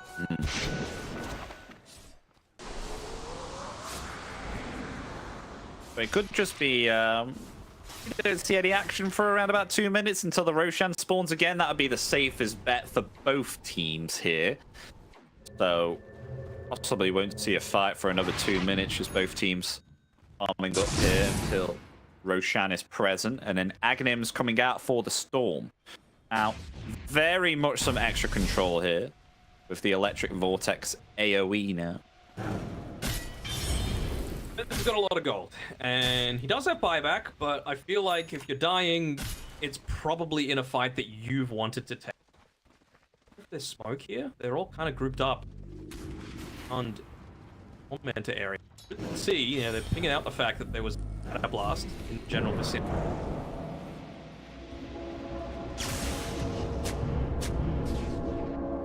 Time as well. Ricky, careful. Thinks away. The triangle. But can't farm those. It's risky. Just like Radiant are strong. vision. Hold on. Looking forward. Electric Vortex there onto 2. They take down Pro. With enough damage there, we'll attempt to try and find so high now. As Dark Willow has been found on the other side. Supernova comes out. They find 3 kills here for 1 with Spectre. She wanted to join the fight. They did actually Shadow Step in, but Shadow stepped away, knowing that that fight was not in the favor of their side. So this Agnim's pickup from Storm, very, very big there, just helped to estimate this win range. Not mentioning to his team or not seeing the fact that there was a gem on the ground. They're retrieving it now. It was so high, so trying to get that one back. Not going to help them out in terms of getting a little bit of map control for them. It's a quick-ish Roche respawn. 15 seconds away. It's going to spawn on the bottom side of the map, so that's favoring Na'Vi a little bit. For a TP point to be able to get to. Only one. As well, Agi, with that, he's got the full Daedalus. He's level 5 now, so even more damage coming out, even without it popped. Look at the stage that it's gotten to. 450 odd damage that he's got. I mean, that's pretty good. I remember when Sven used to be, you know, a hero that if he did not have God Strength, he was still very weak. Roche for 1,000. Now there's the God Strength. 2,000. Aegis in their hands, just able to get it in time. Lovely stuff. I don't think you want to go through that. Oh, no, they're going to go for the Twin Gate. They're going to go for the Twin Gate. They've got themselves both the supports here. This could be a disaster. The SIBE. Another great hit. Malady is found, but in return, so high will fall. The focus fire there being affected onto Nefrit. Nefrit will fall. Aegis now bringing Yuragi back alive. They're actually going to turn it around here. Yuragi going to try and attempt to TP away. Will just be able to get out. Buyback there from Nefrit too. So they get the Aegis, but they will lose it. And they lose Malady there too. Oh, no way. They found fear found White Zayak. No way. Holy. He doesn't have buyback. And oh my Yuragi lost the Aegis and had to use the refresher just to be able to get away from that fresh BKB. It might be. Dire's top tower is under attack. That wombo combo potential will require that huge vortex coming through from Sanctity. Him and Yuragi need to be in the same general area at all times. They can't be disconnected. Oh, this. Oh, yeah, there we go. They're trying to find the Wind Ranger. Not able to get it. This is a bit of a disaster here. They've got themselves the Storm Spirit. Storm Spirit down for 90. They die back onto Nefrit too. Locked inside that pit of Malice. Will be found and is dead. Yuragi already activating that God Strength there too. They will lose this melee set of racks. Make it look clever by Zeneca as well. Like, you might think that he would just panic, you know, try and pop all his spells to try and get away. He used the coming forward here. Uh-oh. Yuragi. Oh my gosh. I mean, he doesn't have himself buyback. It's away. The boys. Oh, they got the stun there onto Sanctity. Sanctity in trouble. Oh, look at that. They've got themselves Sanctity along with Yuragi too. What an absolute blunder there. They lose 4 instantly. A game that was theirs, it's turned around. And SIBE team, they take game 2. We're going for a game 3. This Underlord Willow combo was so annoying to play against, man. Oh, yeah. Like, hard to kill, ridiculous reduction in mobility, and a pretty good amount of magic damage that progresses at all stages of the game, right?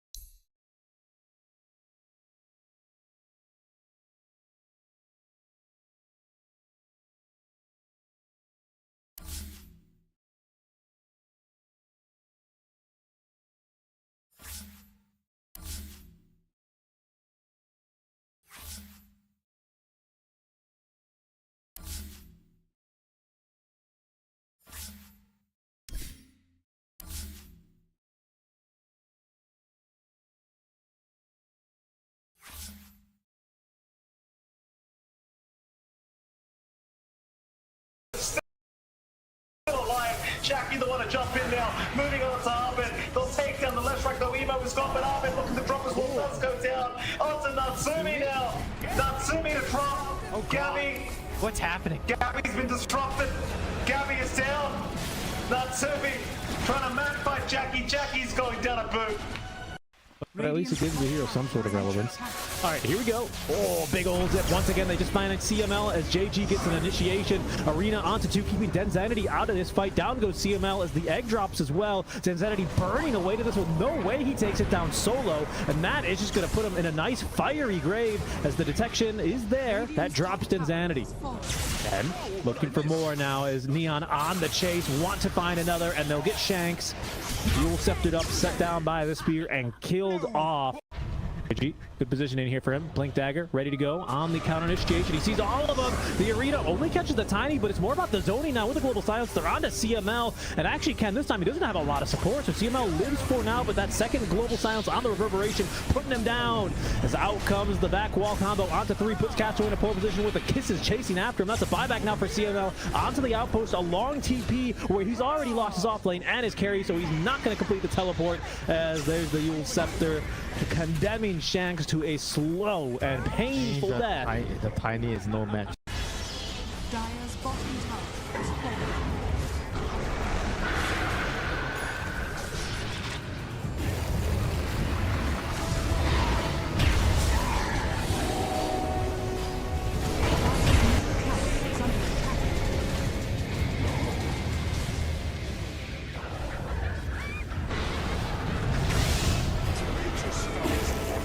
Dire's middle tower is under attack. Radiant's top tower is under attack. Dire's bottom tower is under attack. Radiant structures are falling.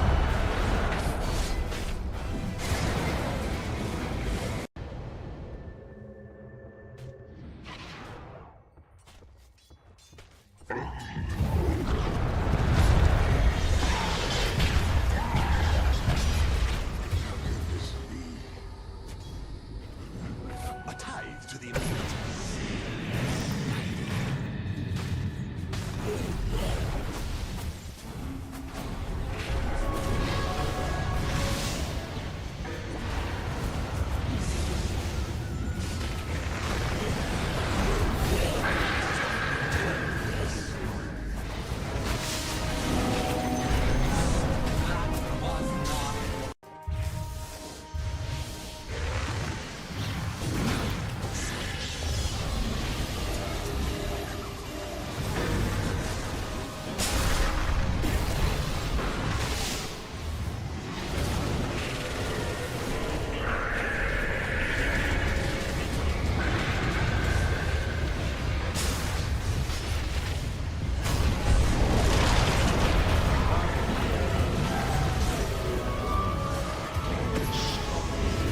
Dire's couriers have been killed.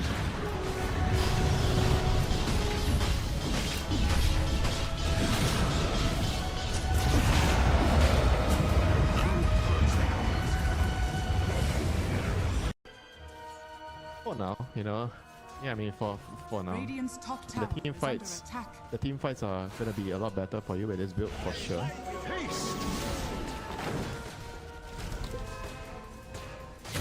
Radiant's top tower is under attack.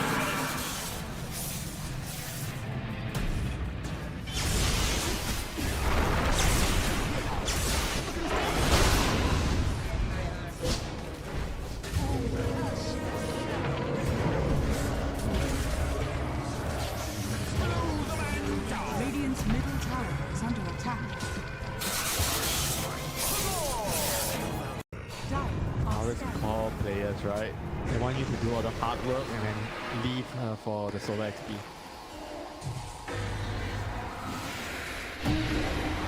Oh, they got it! The monkey!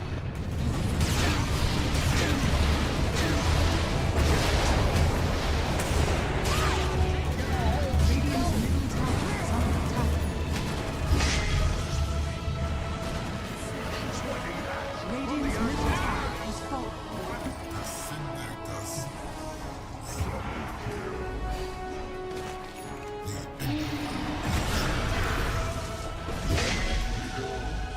stack.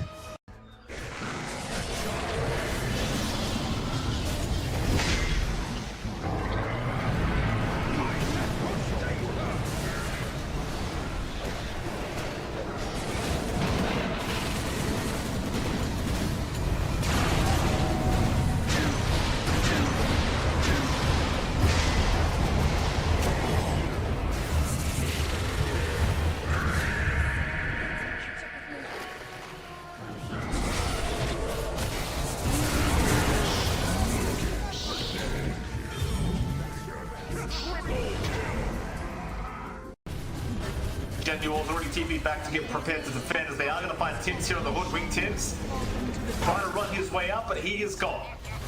So you do get the Aegis up, but here comes Gabby. BKB skew back onto Say, though Say is okay with the Pavis being available. The hook shot off the mark from Say. Here comes Zeal though. He's in with the arena. Say's going to survive a little bit longer. Now Shanuel's the one in trouble. Xiao is gone. So is Say. And it seems that so is Zeal. As now Gabby, he'll get a skew around onto Emo by himself, but Emo's still alive. Jackie the one to jump in now. Moving on to Ahmed. They'll take down the left track though. Emo is gone, but Ahmed looking to drop his wall does go down. Onto Natsumi now. Natsumi to drop. Oh, Gabby. What's happening? Gabby's been disrupted. Gabby is down. Natsumi trying to man fight Jackie. Jackie's going down a boot. But at least it gives the hero some sort of relevance.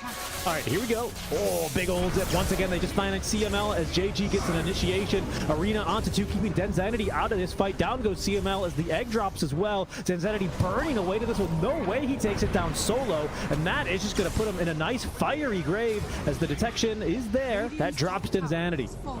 And looking for more now as Neon on the chase. Want to find another, and they'll get Shanks. Duel sceptered up, set down by the spear, and killed off. Good positioning here for him. Blink Dagger, ready to go on the counter initiation. He sees all of them. The arena only catches the tiny, but it's more about the zoning now with the global silence. They're on to CML, and actually Ken, this time he doesn't have a lot of support, so CML lives for now, but that second global silence on the reverberation, putting him down. As out comes the back wall combo onto 3, puts Castro in a pole position with the kisses chasing after him. That's a buyback now for CML. Onto the outpost, a long TP where he's already lost his offlane and his carry, so he's not going to complete the teleport as there's the Yule Scepter condemning Shanks to a slow and painful death. The tiny is no match. Dire's bottom tower is falling.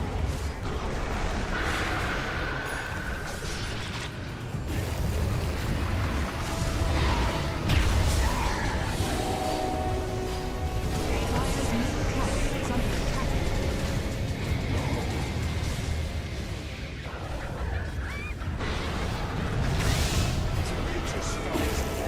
Dire's middle tower is under attack. Radiant's top tower is under attack. Dire's bottom tower is under attack. Radiant structures are falling.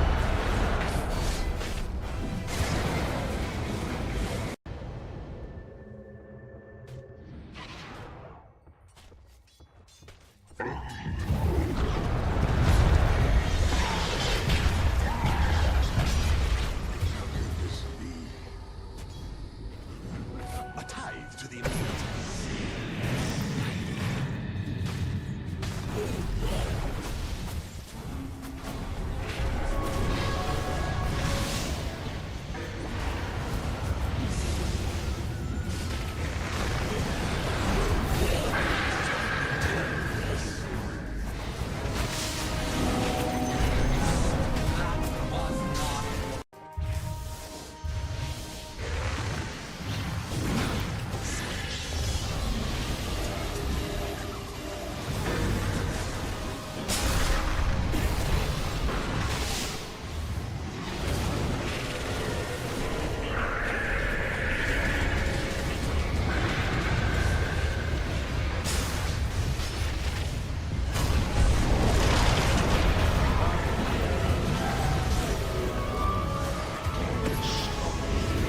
Dire's courier has been killed.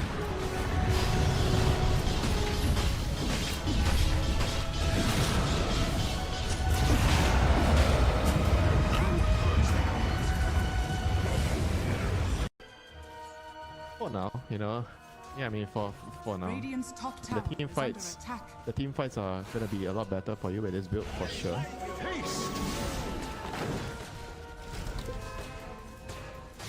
Radiant's top tower is under attack.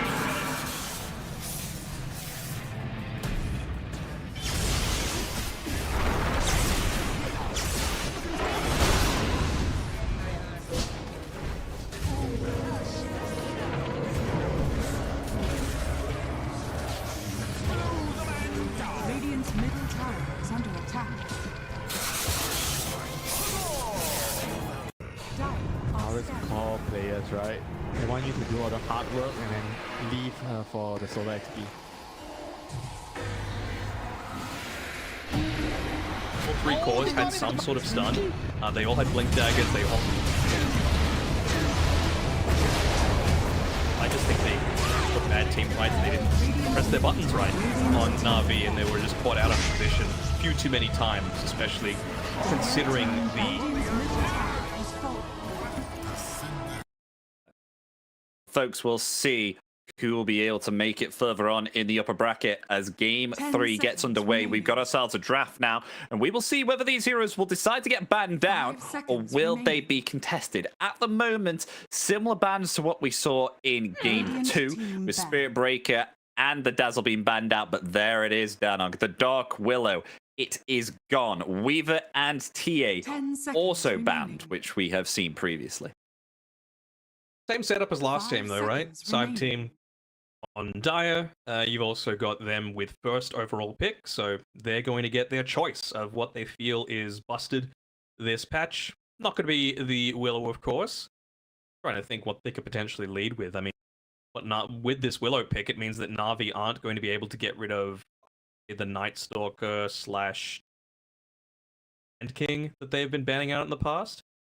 They Sand King to slip through. I hope it does, just so that we could see again another one of these unique heroes.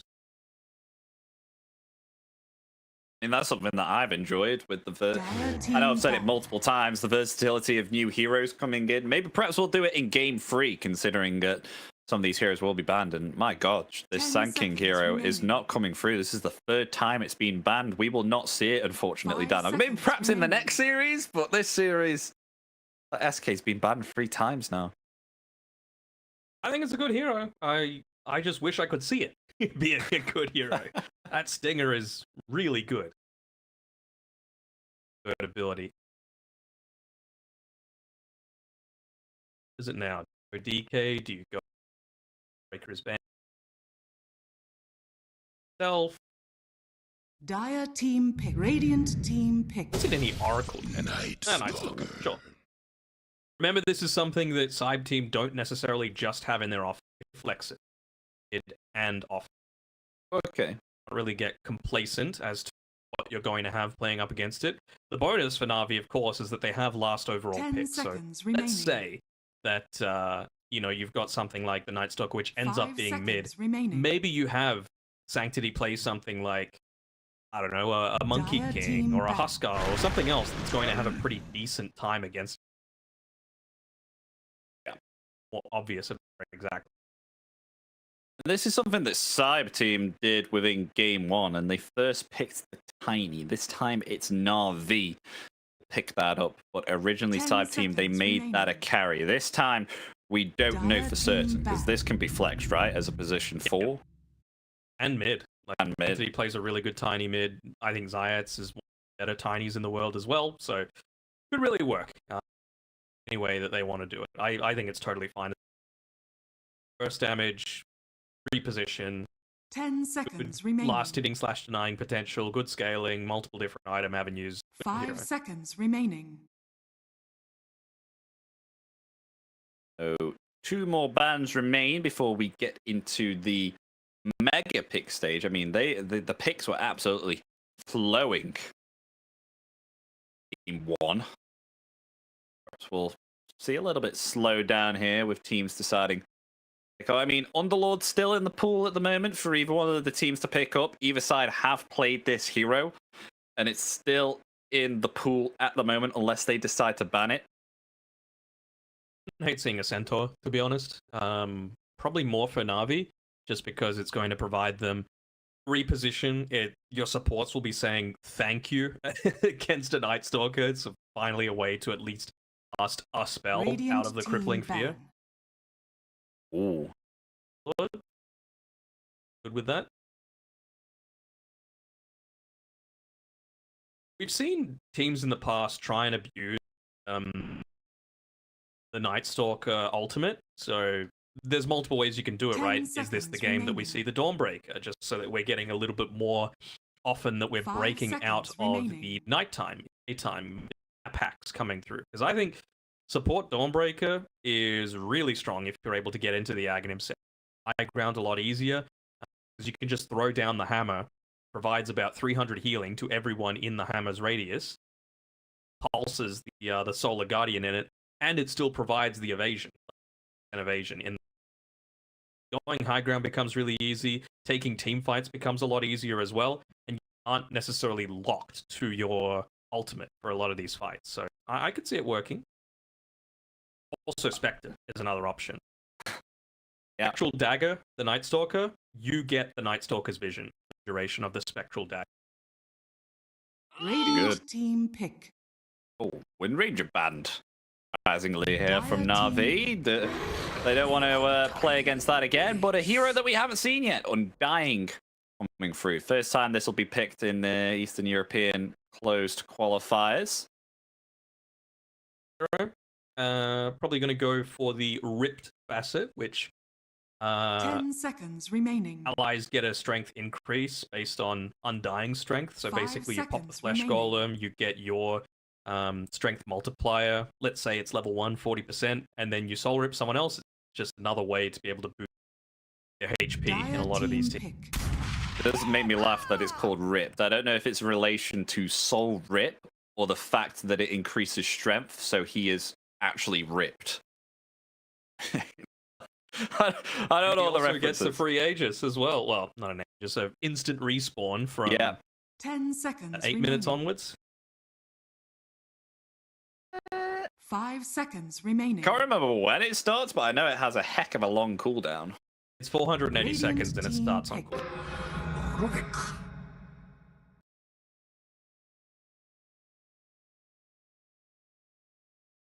For a Rubik. Nice tombstone to steal. Avalanche to steal. Dire team Nice spells. Dragon Knight and Darkseer being picked up here on the side of Na'Vi. They had themselves a great time with Dragon Knight in game 1. And Darkseer being picked up here too. So they're going to go for what was comfortable in game 1. I don't blame them. 10 seconds remaining. They don't have that extra My control issue- like they did. Yeah. My issue whenever I see a 5 Rubik seconds is remaining. that you provide a lot to team fights, right? Like you provide a good amount of damage reduction as a support just through your Fade Bolt. Extra stun always feels quite nice. The issue I have is you're relatively low in damage. And I would say that this is a Na'Vi lineup that has incredible sustain potential. The Ripped facet, through Soul Rip in general, through Dragon Knight just healing, through Tiny being inherently tanky, through Darkseer being able to go pipe, grease, all this sort of stuff. So I'm not sure if Rubik, a relatively low damage hero, is necessarily the best pick for this sort of scenario. It's a little bit of higher damage coming through, sure, and it is percent damage, so it's going to be nice against as well. I just feel like maybe they're going to be a little passive side team, right? Like they might do well enough in the lanes, but is Necro actually going to move? You kind of need to move to him, and Rubik moving to him doesn't really change much of anything. Same sort of thing with Snapfire. You need to wait for Snapfire to hit 6. First 6 levels on everyone basically going to be very, very 10 passive. seconds remaining. Yeah, and from what I'm looking at Na'Vi, like if Night 5 Stalker is the seconds only one that remaining. can kind of stop someone from using a spell by staying on top of them with the crippling fear, I feel like Na'Vi can just tank it. Like you said that they're sustainable, so they won't have a care in the world if they do have themselves a lot of armor. It can just, let it fly by, dish it out, just be attacked within the crippling fear until it ends, and then you can just heal yourself back up, maybe perhaps with like Soul Rip. Radiant team ban. haven't seen the Nightstalk Ags in a pro game, which basically makes Crippling Fear toggleable to have permanent silence on you. It ticks your mana down slowly, but going up against something like a Ang or a Dark Seer, that feels horrible 10 to play up seconds against. remaining. 5 seconds remaining. Position ones, huh? I want to see strong laner that has the ability to Dire team ban. and Earth Spirit. Good. Are you thinking this is a DK1?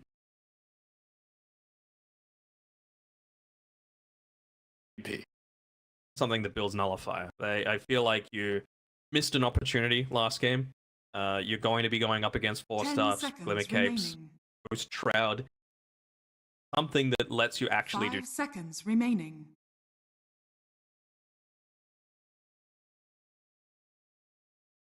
They Final wanted ban. to Sven again. Hit it. Go Ags. On Navi. Yeah. Dire team pick. Radiant team pick. Yell ban. Ursa. I mean, even more reason to go something that gets rid of buffs, right? Overpower, gone. Mm. Oka, again, if you do want to do DK1, 10 Against the seconds Necro. remaining. magic damage, so Necro's Ghost Shroud isn't 5 actually going to do all that seconds much. remaining. You've got stuns, so Exort Invoker as well, if you go down that route. Get unstrike kills from across the map. Select your heroes. The Aghanim's Troll. Yeah. Of Dispel. Yeah, I could see that as well. I mean, especially reducing the cooldown. Correct me if I'm wrong. So 4 able seconds, to yep. keep on applying the mischance hit on the Ursa, and then eventually, if you get yourself to level 25 talent, you can actually make those whirling axes pierce through the BKB. If self-hate hasn't got anything like an MKB, so that would be very, very nice. Yep. Can also make the debuff duration on Whirling Axe 2 seconds longer. Is that a level 10 All talent? It is. Yeah. So, like 7-second duration on a 4-second 10 cooldown. seconds remaining. Feels pretty good to me.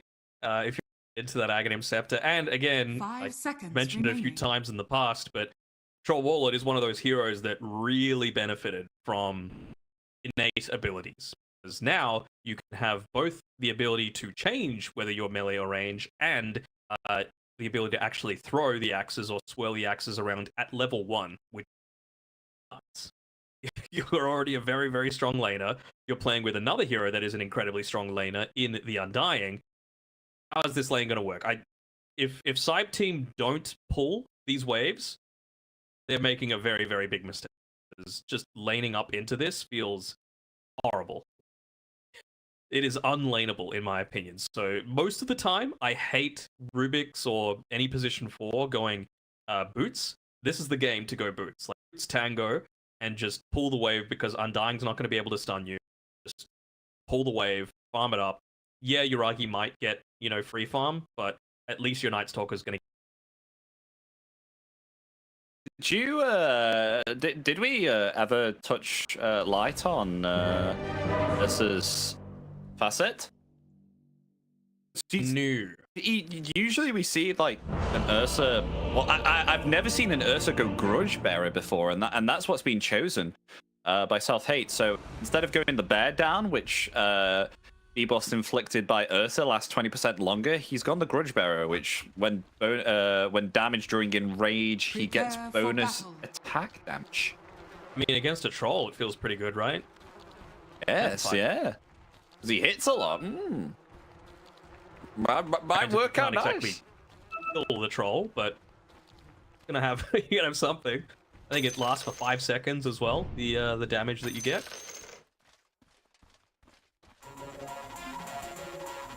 The beacon. This one works. Is there any others we haven't covered? I know we covered Ripped. Definitely covered Ripped. We went on here about the name change. Troll went insensitive, so every stack of fervor that you have gives you armor. Much armor. Wait and see. 30 Just armor. seconds to battle. In strength is victory. And you went the other one, crash landing. Land, they deal bonus damage as a support. That makes a lot. Oh, I think it's per stack. So if you got like 6, like further, it's like 6 armor. I'm thinking Doesn't seem enough. One armor per? That doesn't seem enough. The battle I'm thinking if it was any begins. more, then it'd be kind of broken because he already gets bonus armor through his Berserker's Rage, doesn't he? So he gets like 5 bonus armor from that. And then he can get a further 12. He buys phase boots as well. Okay. We'll have to wait and see. We will, we will. Anything else? Corrosive Dragon, standard. Speedy Darkseer, standard. It is nighttime, standard. Speedy Necro as well. Rapid Decay. Yes. Dire's turret Level 1. has been killed. I don't care. As long as Zeneca isn't last hitting, that's all that Melody worries about.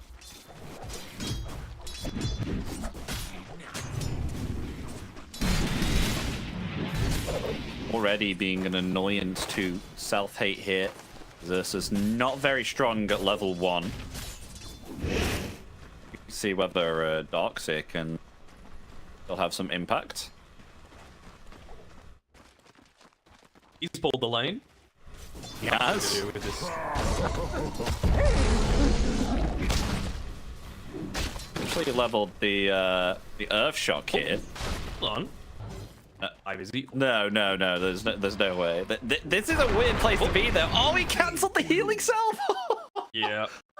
I was waiting for it. Oh, that's painful. That is so painful. Oh my! Imagine being in Ursa's position right now. It's 1 minute and 33.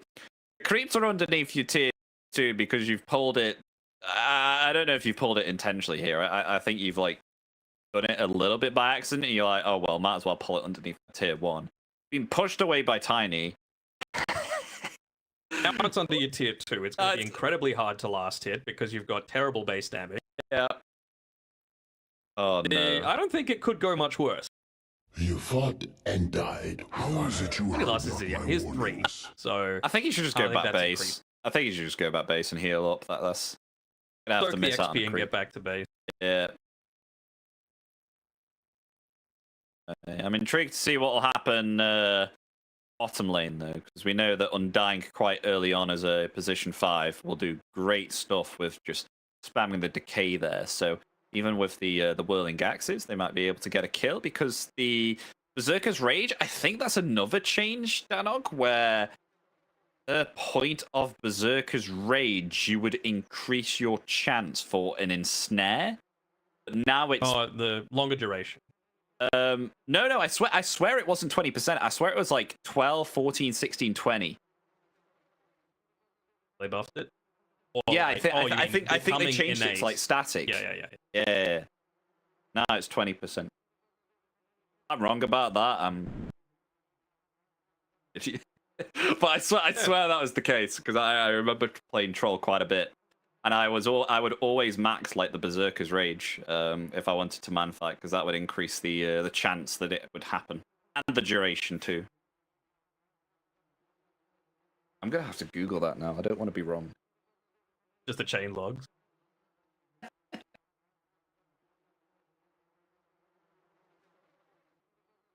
How some of these other. So, the Sanctity would be pretty fine at this stage of the game, right? He's got the Boots of Travel as well. Okay.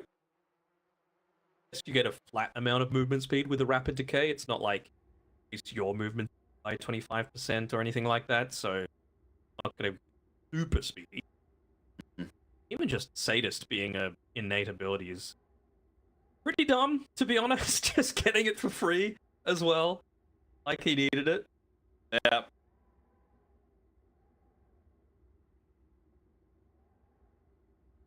I guess it was in Aurora anyway. Need to go Heartstopper still going to great game. If they do go, I hope he does. No one else really. It's not a great Yule set. I think it's like a substitute for Battle Fury or Maelstrom. But I've spoken with other people and they're like, nah, you need both. You need Aghanims and one of them to be able to make it hot enough to be able to. I don't know how much I agree with that, just because you're able to just keep spamming out those abilities, and that is like your pseudo farming tool. You just get yourself like a little bit of regeneration, make it work. But I don't know. I think it just depends on how well the lanes go for Na'Vi, how aggressive SIBE get. Like if SIBE aren't really indicating that they're wanting diving, going deep, play around their ultimates, by all means go super greedy and then try and come out with Ags, Maelstrom, for example, and other ability like maybe a BKB. You're always able to battle trance, getting Reaper Scythed, or you're able to pop. I would love the Aghanims here. I think. It has to, surely. Because you've like, just to conclude, like you're able to make Ursa miss chance. You're able to dispel Ghost Shroud if it happens with the Whirling Axes too. I just find it really good, and by that time, Ursa doesn't want to go like a BKB this early on. I think you can get an Aghanims at around about what, like 8 minutes? Mm-hmm. Depends what order you get it first, or do you? Yeah. Did you mention Overpower as well? Can get Overpower? First W. Oh no, I didn't. No, I did not. Oh, yeah, you can. I was right. I did Google it, but it was 14, 16, 18, and 20% root chance on Berserker's Rage last patch. The root duration is the same though, but obviously without a level in it, it's weaker, so it's 0.4. Yeah, that's correct. Still though, like having a higher chance there in general in a phase feels really good, even 0.47. They nerfed the armor bonus though, so that used to be level 1. It used to give you 4 armor. I would take the trade-off of having both the ability to change ants and use at level 1 any day of the week. I don't think we're gonna see anything crazy from Nefrit on his Darkseer. His standard build, like the gauntlet spam into the bracers. I would assume Greaves. Is it a pipe game? I'm not sure if it's a pipe game or not. Against Necro, of course, nice, but versus Nightstorm, you don't really care. I'd say more Greaves, right? Just get some heal. Yeah. You not even get it. I mean, the other thing is as well, not really a good Aghanim Septic. A little bit of extra control for the Necro just from the stun, because again, kind of similar to what we saw with a Gyrocopter, Ursa needs Overpower. Nightstalker needs Dark Ascension to do the majority of his. Punching either of those guys really isn't going to do much of anything. Oh. Yeah.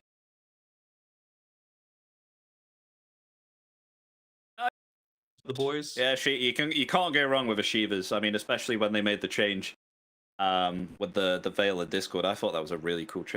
And then everyone just started spamming it. It's like, oh yeah, let me just get myself a 13-minute Shivas guard. Thankfully, they made the recipe more expensive. 1,000 recipe. That's one of the most expensive recipes in all of it. TP, ensnare.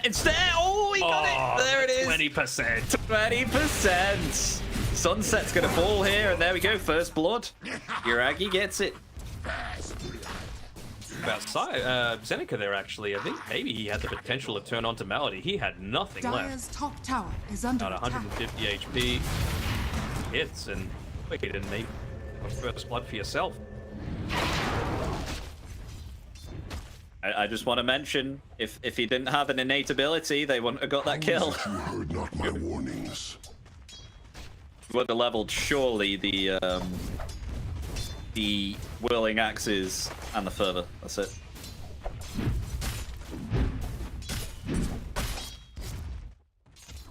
That Melody free to pull off.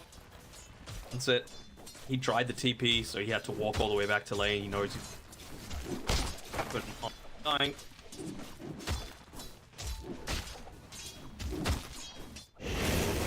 Oh, fine, just single. Yuragi should be all good. And it's another great raindrop scan. For this, they don't have the You heard not my warnings. Oh, nice. Yeah. Hunter. Oh.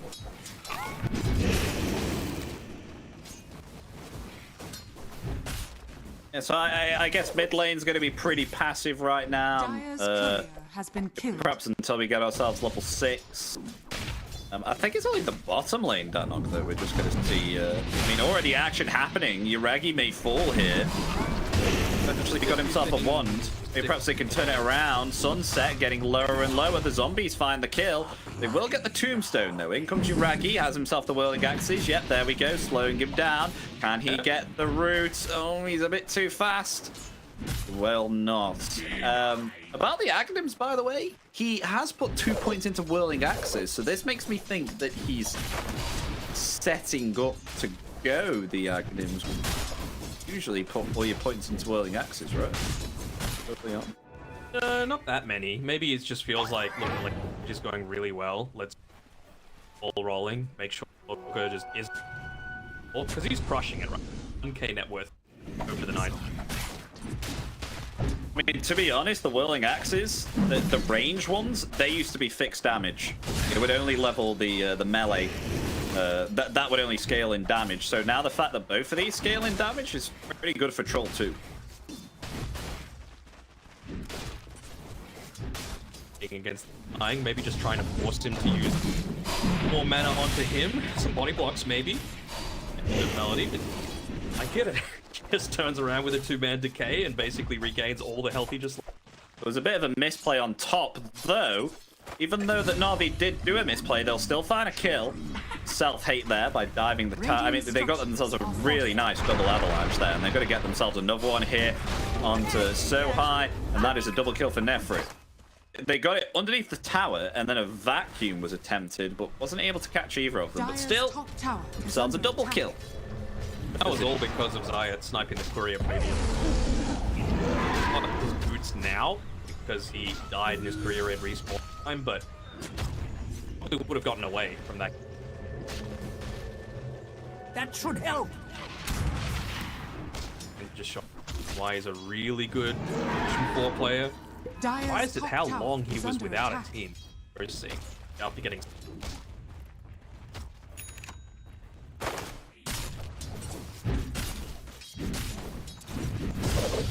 Sanctity is getting quite bullied here on the mid lane. Got themselves level 6 now. The Reaper's Scythe ready, but because they swapped around the, you know, of course, as you mentioned, the Sadist. Oh, actually, there may be a kill on the bottom here. They will be able to get it, maybe. Nice telekinesis, but Holiday still gets it with the Soul Rip. Very low on mana and HP, so he can get himself back somehow. Stick around and already. Well, Necro's coming. On this Draggy. base here. No mana for the Reaper's Scythe. But yeah, as I was saying, the fact that you're not able to get extra regen anymore per kill and leveling up the Death Pulse is a little bit of a problem. So the mana regeneration from getting kills is not as strong as it used to be. So currently lacking on the mana at the moment for the Reaper's Scythe. A rotation not resulting in anything means Dire's damage on middle tower is under the tier 1 attack. tower as well. Sanctity. Dragon's Blood. Innate ability. You just deal about a quarter of that tower's HP. the first juice. Dragonfall. Pretty nice. But the wisdom. Melody. Starting to build up. Stages of the game. 2-0-1. Level 5 now. On the Undying and very difficult. Maybe a kill onto Rubik. They commit the tombstone again. Whirling Axes coming off cooldown in 3 more seconds. They have the phase boots here. They're still going to pursue, and the Whirling Axes. The melee ones find the kill. And Yuragi actually going the Battle Fury here. So perhaps he'll go Aghanims at a later date, but I understand if you want. I'm okay with it. Yeah. We need something to use though. That SIBE's lanes have gone well enough for them to be worried about that early pressure. This is what I was talking about, right? If lanes go really well, you don't need that really early Aghanim. Not having to respond. No such thing. Do your own damage. Throw away a good. Already 3k at 8 minutes. It from some accomplishing my.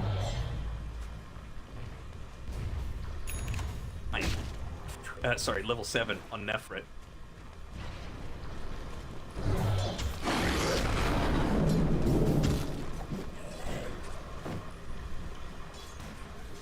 I'm on the docks here. Will they look to pressure this tier 1 tower? Because we've got ourselves Malady just hanging around this twin gate here. They're going to start to move in. Looks like they will start to pressure this. Force out a glyph here, but looks like they'll definitely take this tier 1 tower soon. What the thing is, if Melody dies, instant respawn. Bada bing, bada boom. He's got the Ceaseless Urge ready to be used. And look at him, he's actually, not that he kind of wants to die, but he's happy to force a few people to rotate towards him just to make sure that Ursa doesn't have a get. 3-man avalanche, but turns with a scythe there, Pro does, and the kill. Still get some permanent HP and mana back. Cost the bounty room. Nothing. But the top tower as a base being created.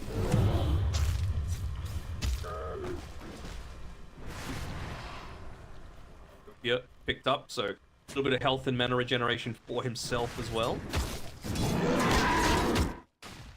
I'm really looking to see when Zenika's trying to make a play. No Reaper Scythe, like Ursa does not want any sort of team dodo. This is the other issue that I was Rubik, right? 3 points in 8 Bolt. Not much else. You're really not dealing all that much damage. You don't have any items. So high. Probably. Yeah, most likely. There it is. That was the time maybe flip, surely. On Sunset as well? Oh no! TP's out. Fine. Mana to maybe get a soul rip off. The money now for mana boots on Melody. So I'm gonna be playing around this mid lane, right? You've still got about a quarter duration on the flesh golem, siege creep, tombstone off cooldown, and Howard should really die. There it is, tombstone, avalanche as well. They want to try and find the Necrophos, tossing him into this wall of replica. Attempting to find him now, he's still alive, and they find the kill onto Sohai. Yeah. Now turning it around onto Zenika. Zenika's just dead. Being heavily slowed down here. I think that was by the wall of replica. Movement slow 50%. Yes, it was. Got instant once. Not be great. I'm sure he felt like he went through enough of that in the laning stage, so hopefully not. That's not a place to walk. Will be found here. Around the tree line, there's tier 2 and stumbled onto 2 hero.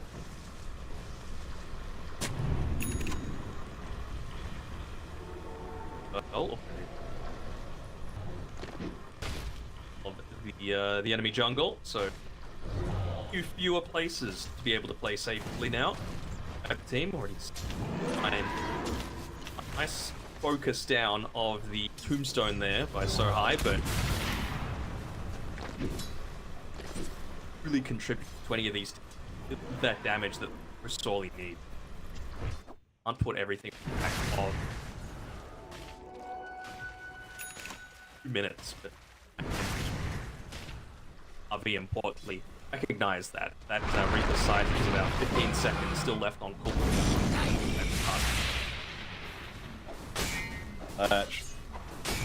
Launch there onto Zeneca. Zeneca is not having the greatest of times right now as this offlane Night Stalker. He's been pushed out of bottom.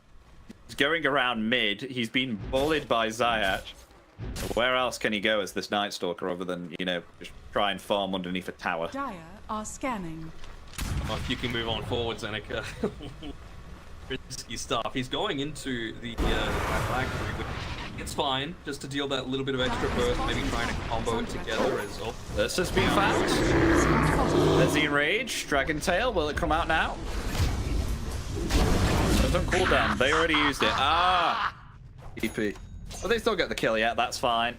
So in return, Malady. I instantly respawn. Yeah, it instantly respawns. I know you. I knew exactly what you think. You're like, well, hold on, he died. Yeah, that was to read your mind. Radiant's bottom tower is under attack. I was trying to deep here. Get the right click off, otherwise he would have down. That should help. To getting off. Melody, you died once, brother. I don't know if it's walk into this. Yeah, you can't come back again. Maybe perhaps he's going to try and heal up with the Soul Rip, but the silence is there. It will take down this Undying once again. Yuragi now activating that Battle Trance. Can he get a root there onto the Necrophos? Yes, he can. Now going on to Sunset there too. Gets himself a double kill. Dire's bottom says tower worth. has fallen. It was all part of the plan, boys. You fought and died with honor. Because they knew exactly where they all were, right? He set up that really unorthodox observer ward inside of the river on the bottom side of the map. Just no one's going to be de-warding that sort of area, so knew that they were all kind of clipping around, maybe playing around the top of the stairs. Yui was pretty tanky, nearly got off a second use of the Night Stalker, just your radius. Like,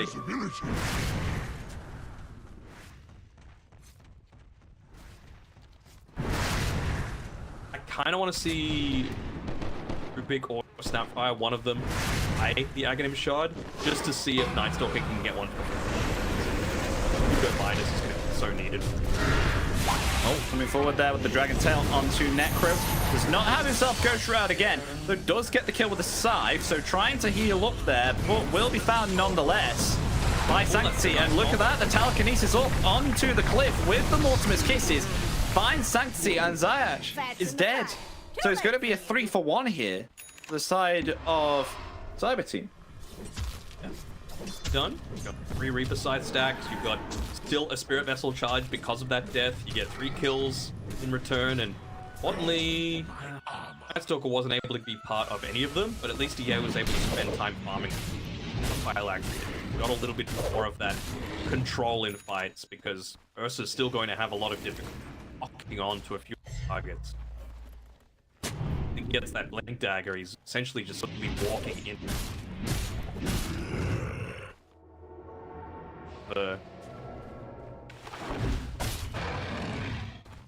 Yeah, he doesn't even have a neutral item. It's sitting inside of the shop the whole time. Oh. Happens sometimes when you just pressure that hard, you forget about the simplest of things. Dual Scepter picked up here for the Necrophos. I do like this, especially against the likes of Warlord. Both of these carries actually just hate Dual Scepters. Meanwhile, Avalanche and Toss there, finding the kill to the opposite. Was not expecting that. Unable to use Enrage because of that lockdown there. Avalanche. Fusion Rune, just to try and pull the wave a little bit. The Pro isn't able to get any damage done onto power. For himself. What's the vision look like for SIBE team right now? One ward that was able to set up for that previous fight, and it's only 16.5 minutes, and we're having a tier 2 tower being pressured by ult and a DK. Like, this tower is going to go down. They don't have any flips available for this, and Yusuf has barely got his battle. Top tower Does not have the time to be able to recover this now. Yeah, he's still trying though. I mean, kind of 3k net worth behind Troll.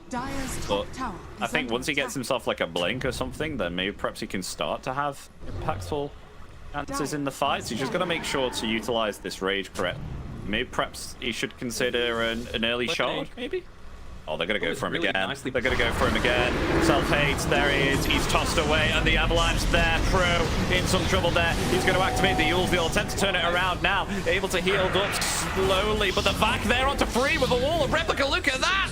3 decimated, all for a trade from the Tiny. They find 4 here. And the only person able to survive is Zeneca, who activated that Dark Ascension and flapped away with his wings. That was without any vision on that bottom side. Really good positioning by Pro, just standing behind that tree. They had the observer ward up, so they knew exactly where they all were, but it's just 18 minutes in, and at the time it was a 7k net worth lead. You're just so weak compared to what the enemy team is able to throw at you. Level 12 on the next Seek. That little bit of extra damage. Even like I was saying before, Sunset, you're a Rubik. You don't do much damage. Here we go, Danog. Agnims is now on the next agenda here for Uragi. He's completed himself a BKB. 18 minutes. This Agnims is up next now. Night and day difference. Itemization. Uragi from game 2 to now. Exactly what he needed. Laning performance, really solid. Early BKB because the Ursa and the Night Stalker were having bad games. BKB just in these fights, knowing again that with a BKB you're not really all that worried about the Necro anyway.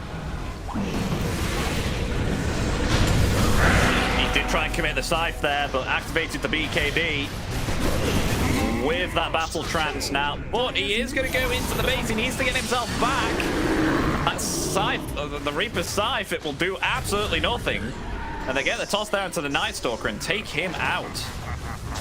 They didn't even use the wall. They didn't even use the mech in that fight on Na'Vi. Like, they had so much more gas left in the tank at the end of all of that. So they still wouldn't have time. How far away they are.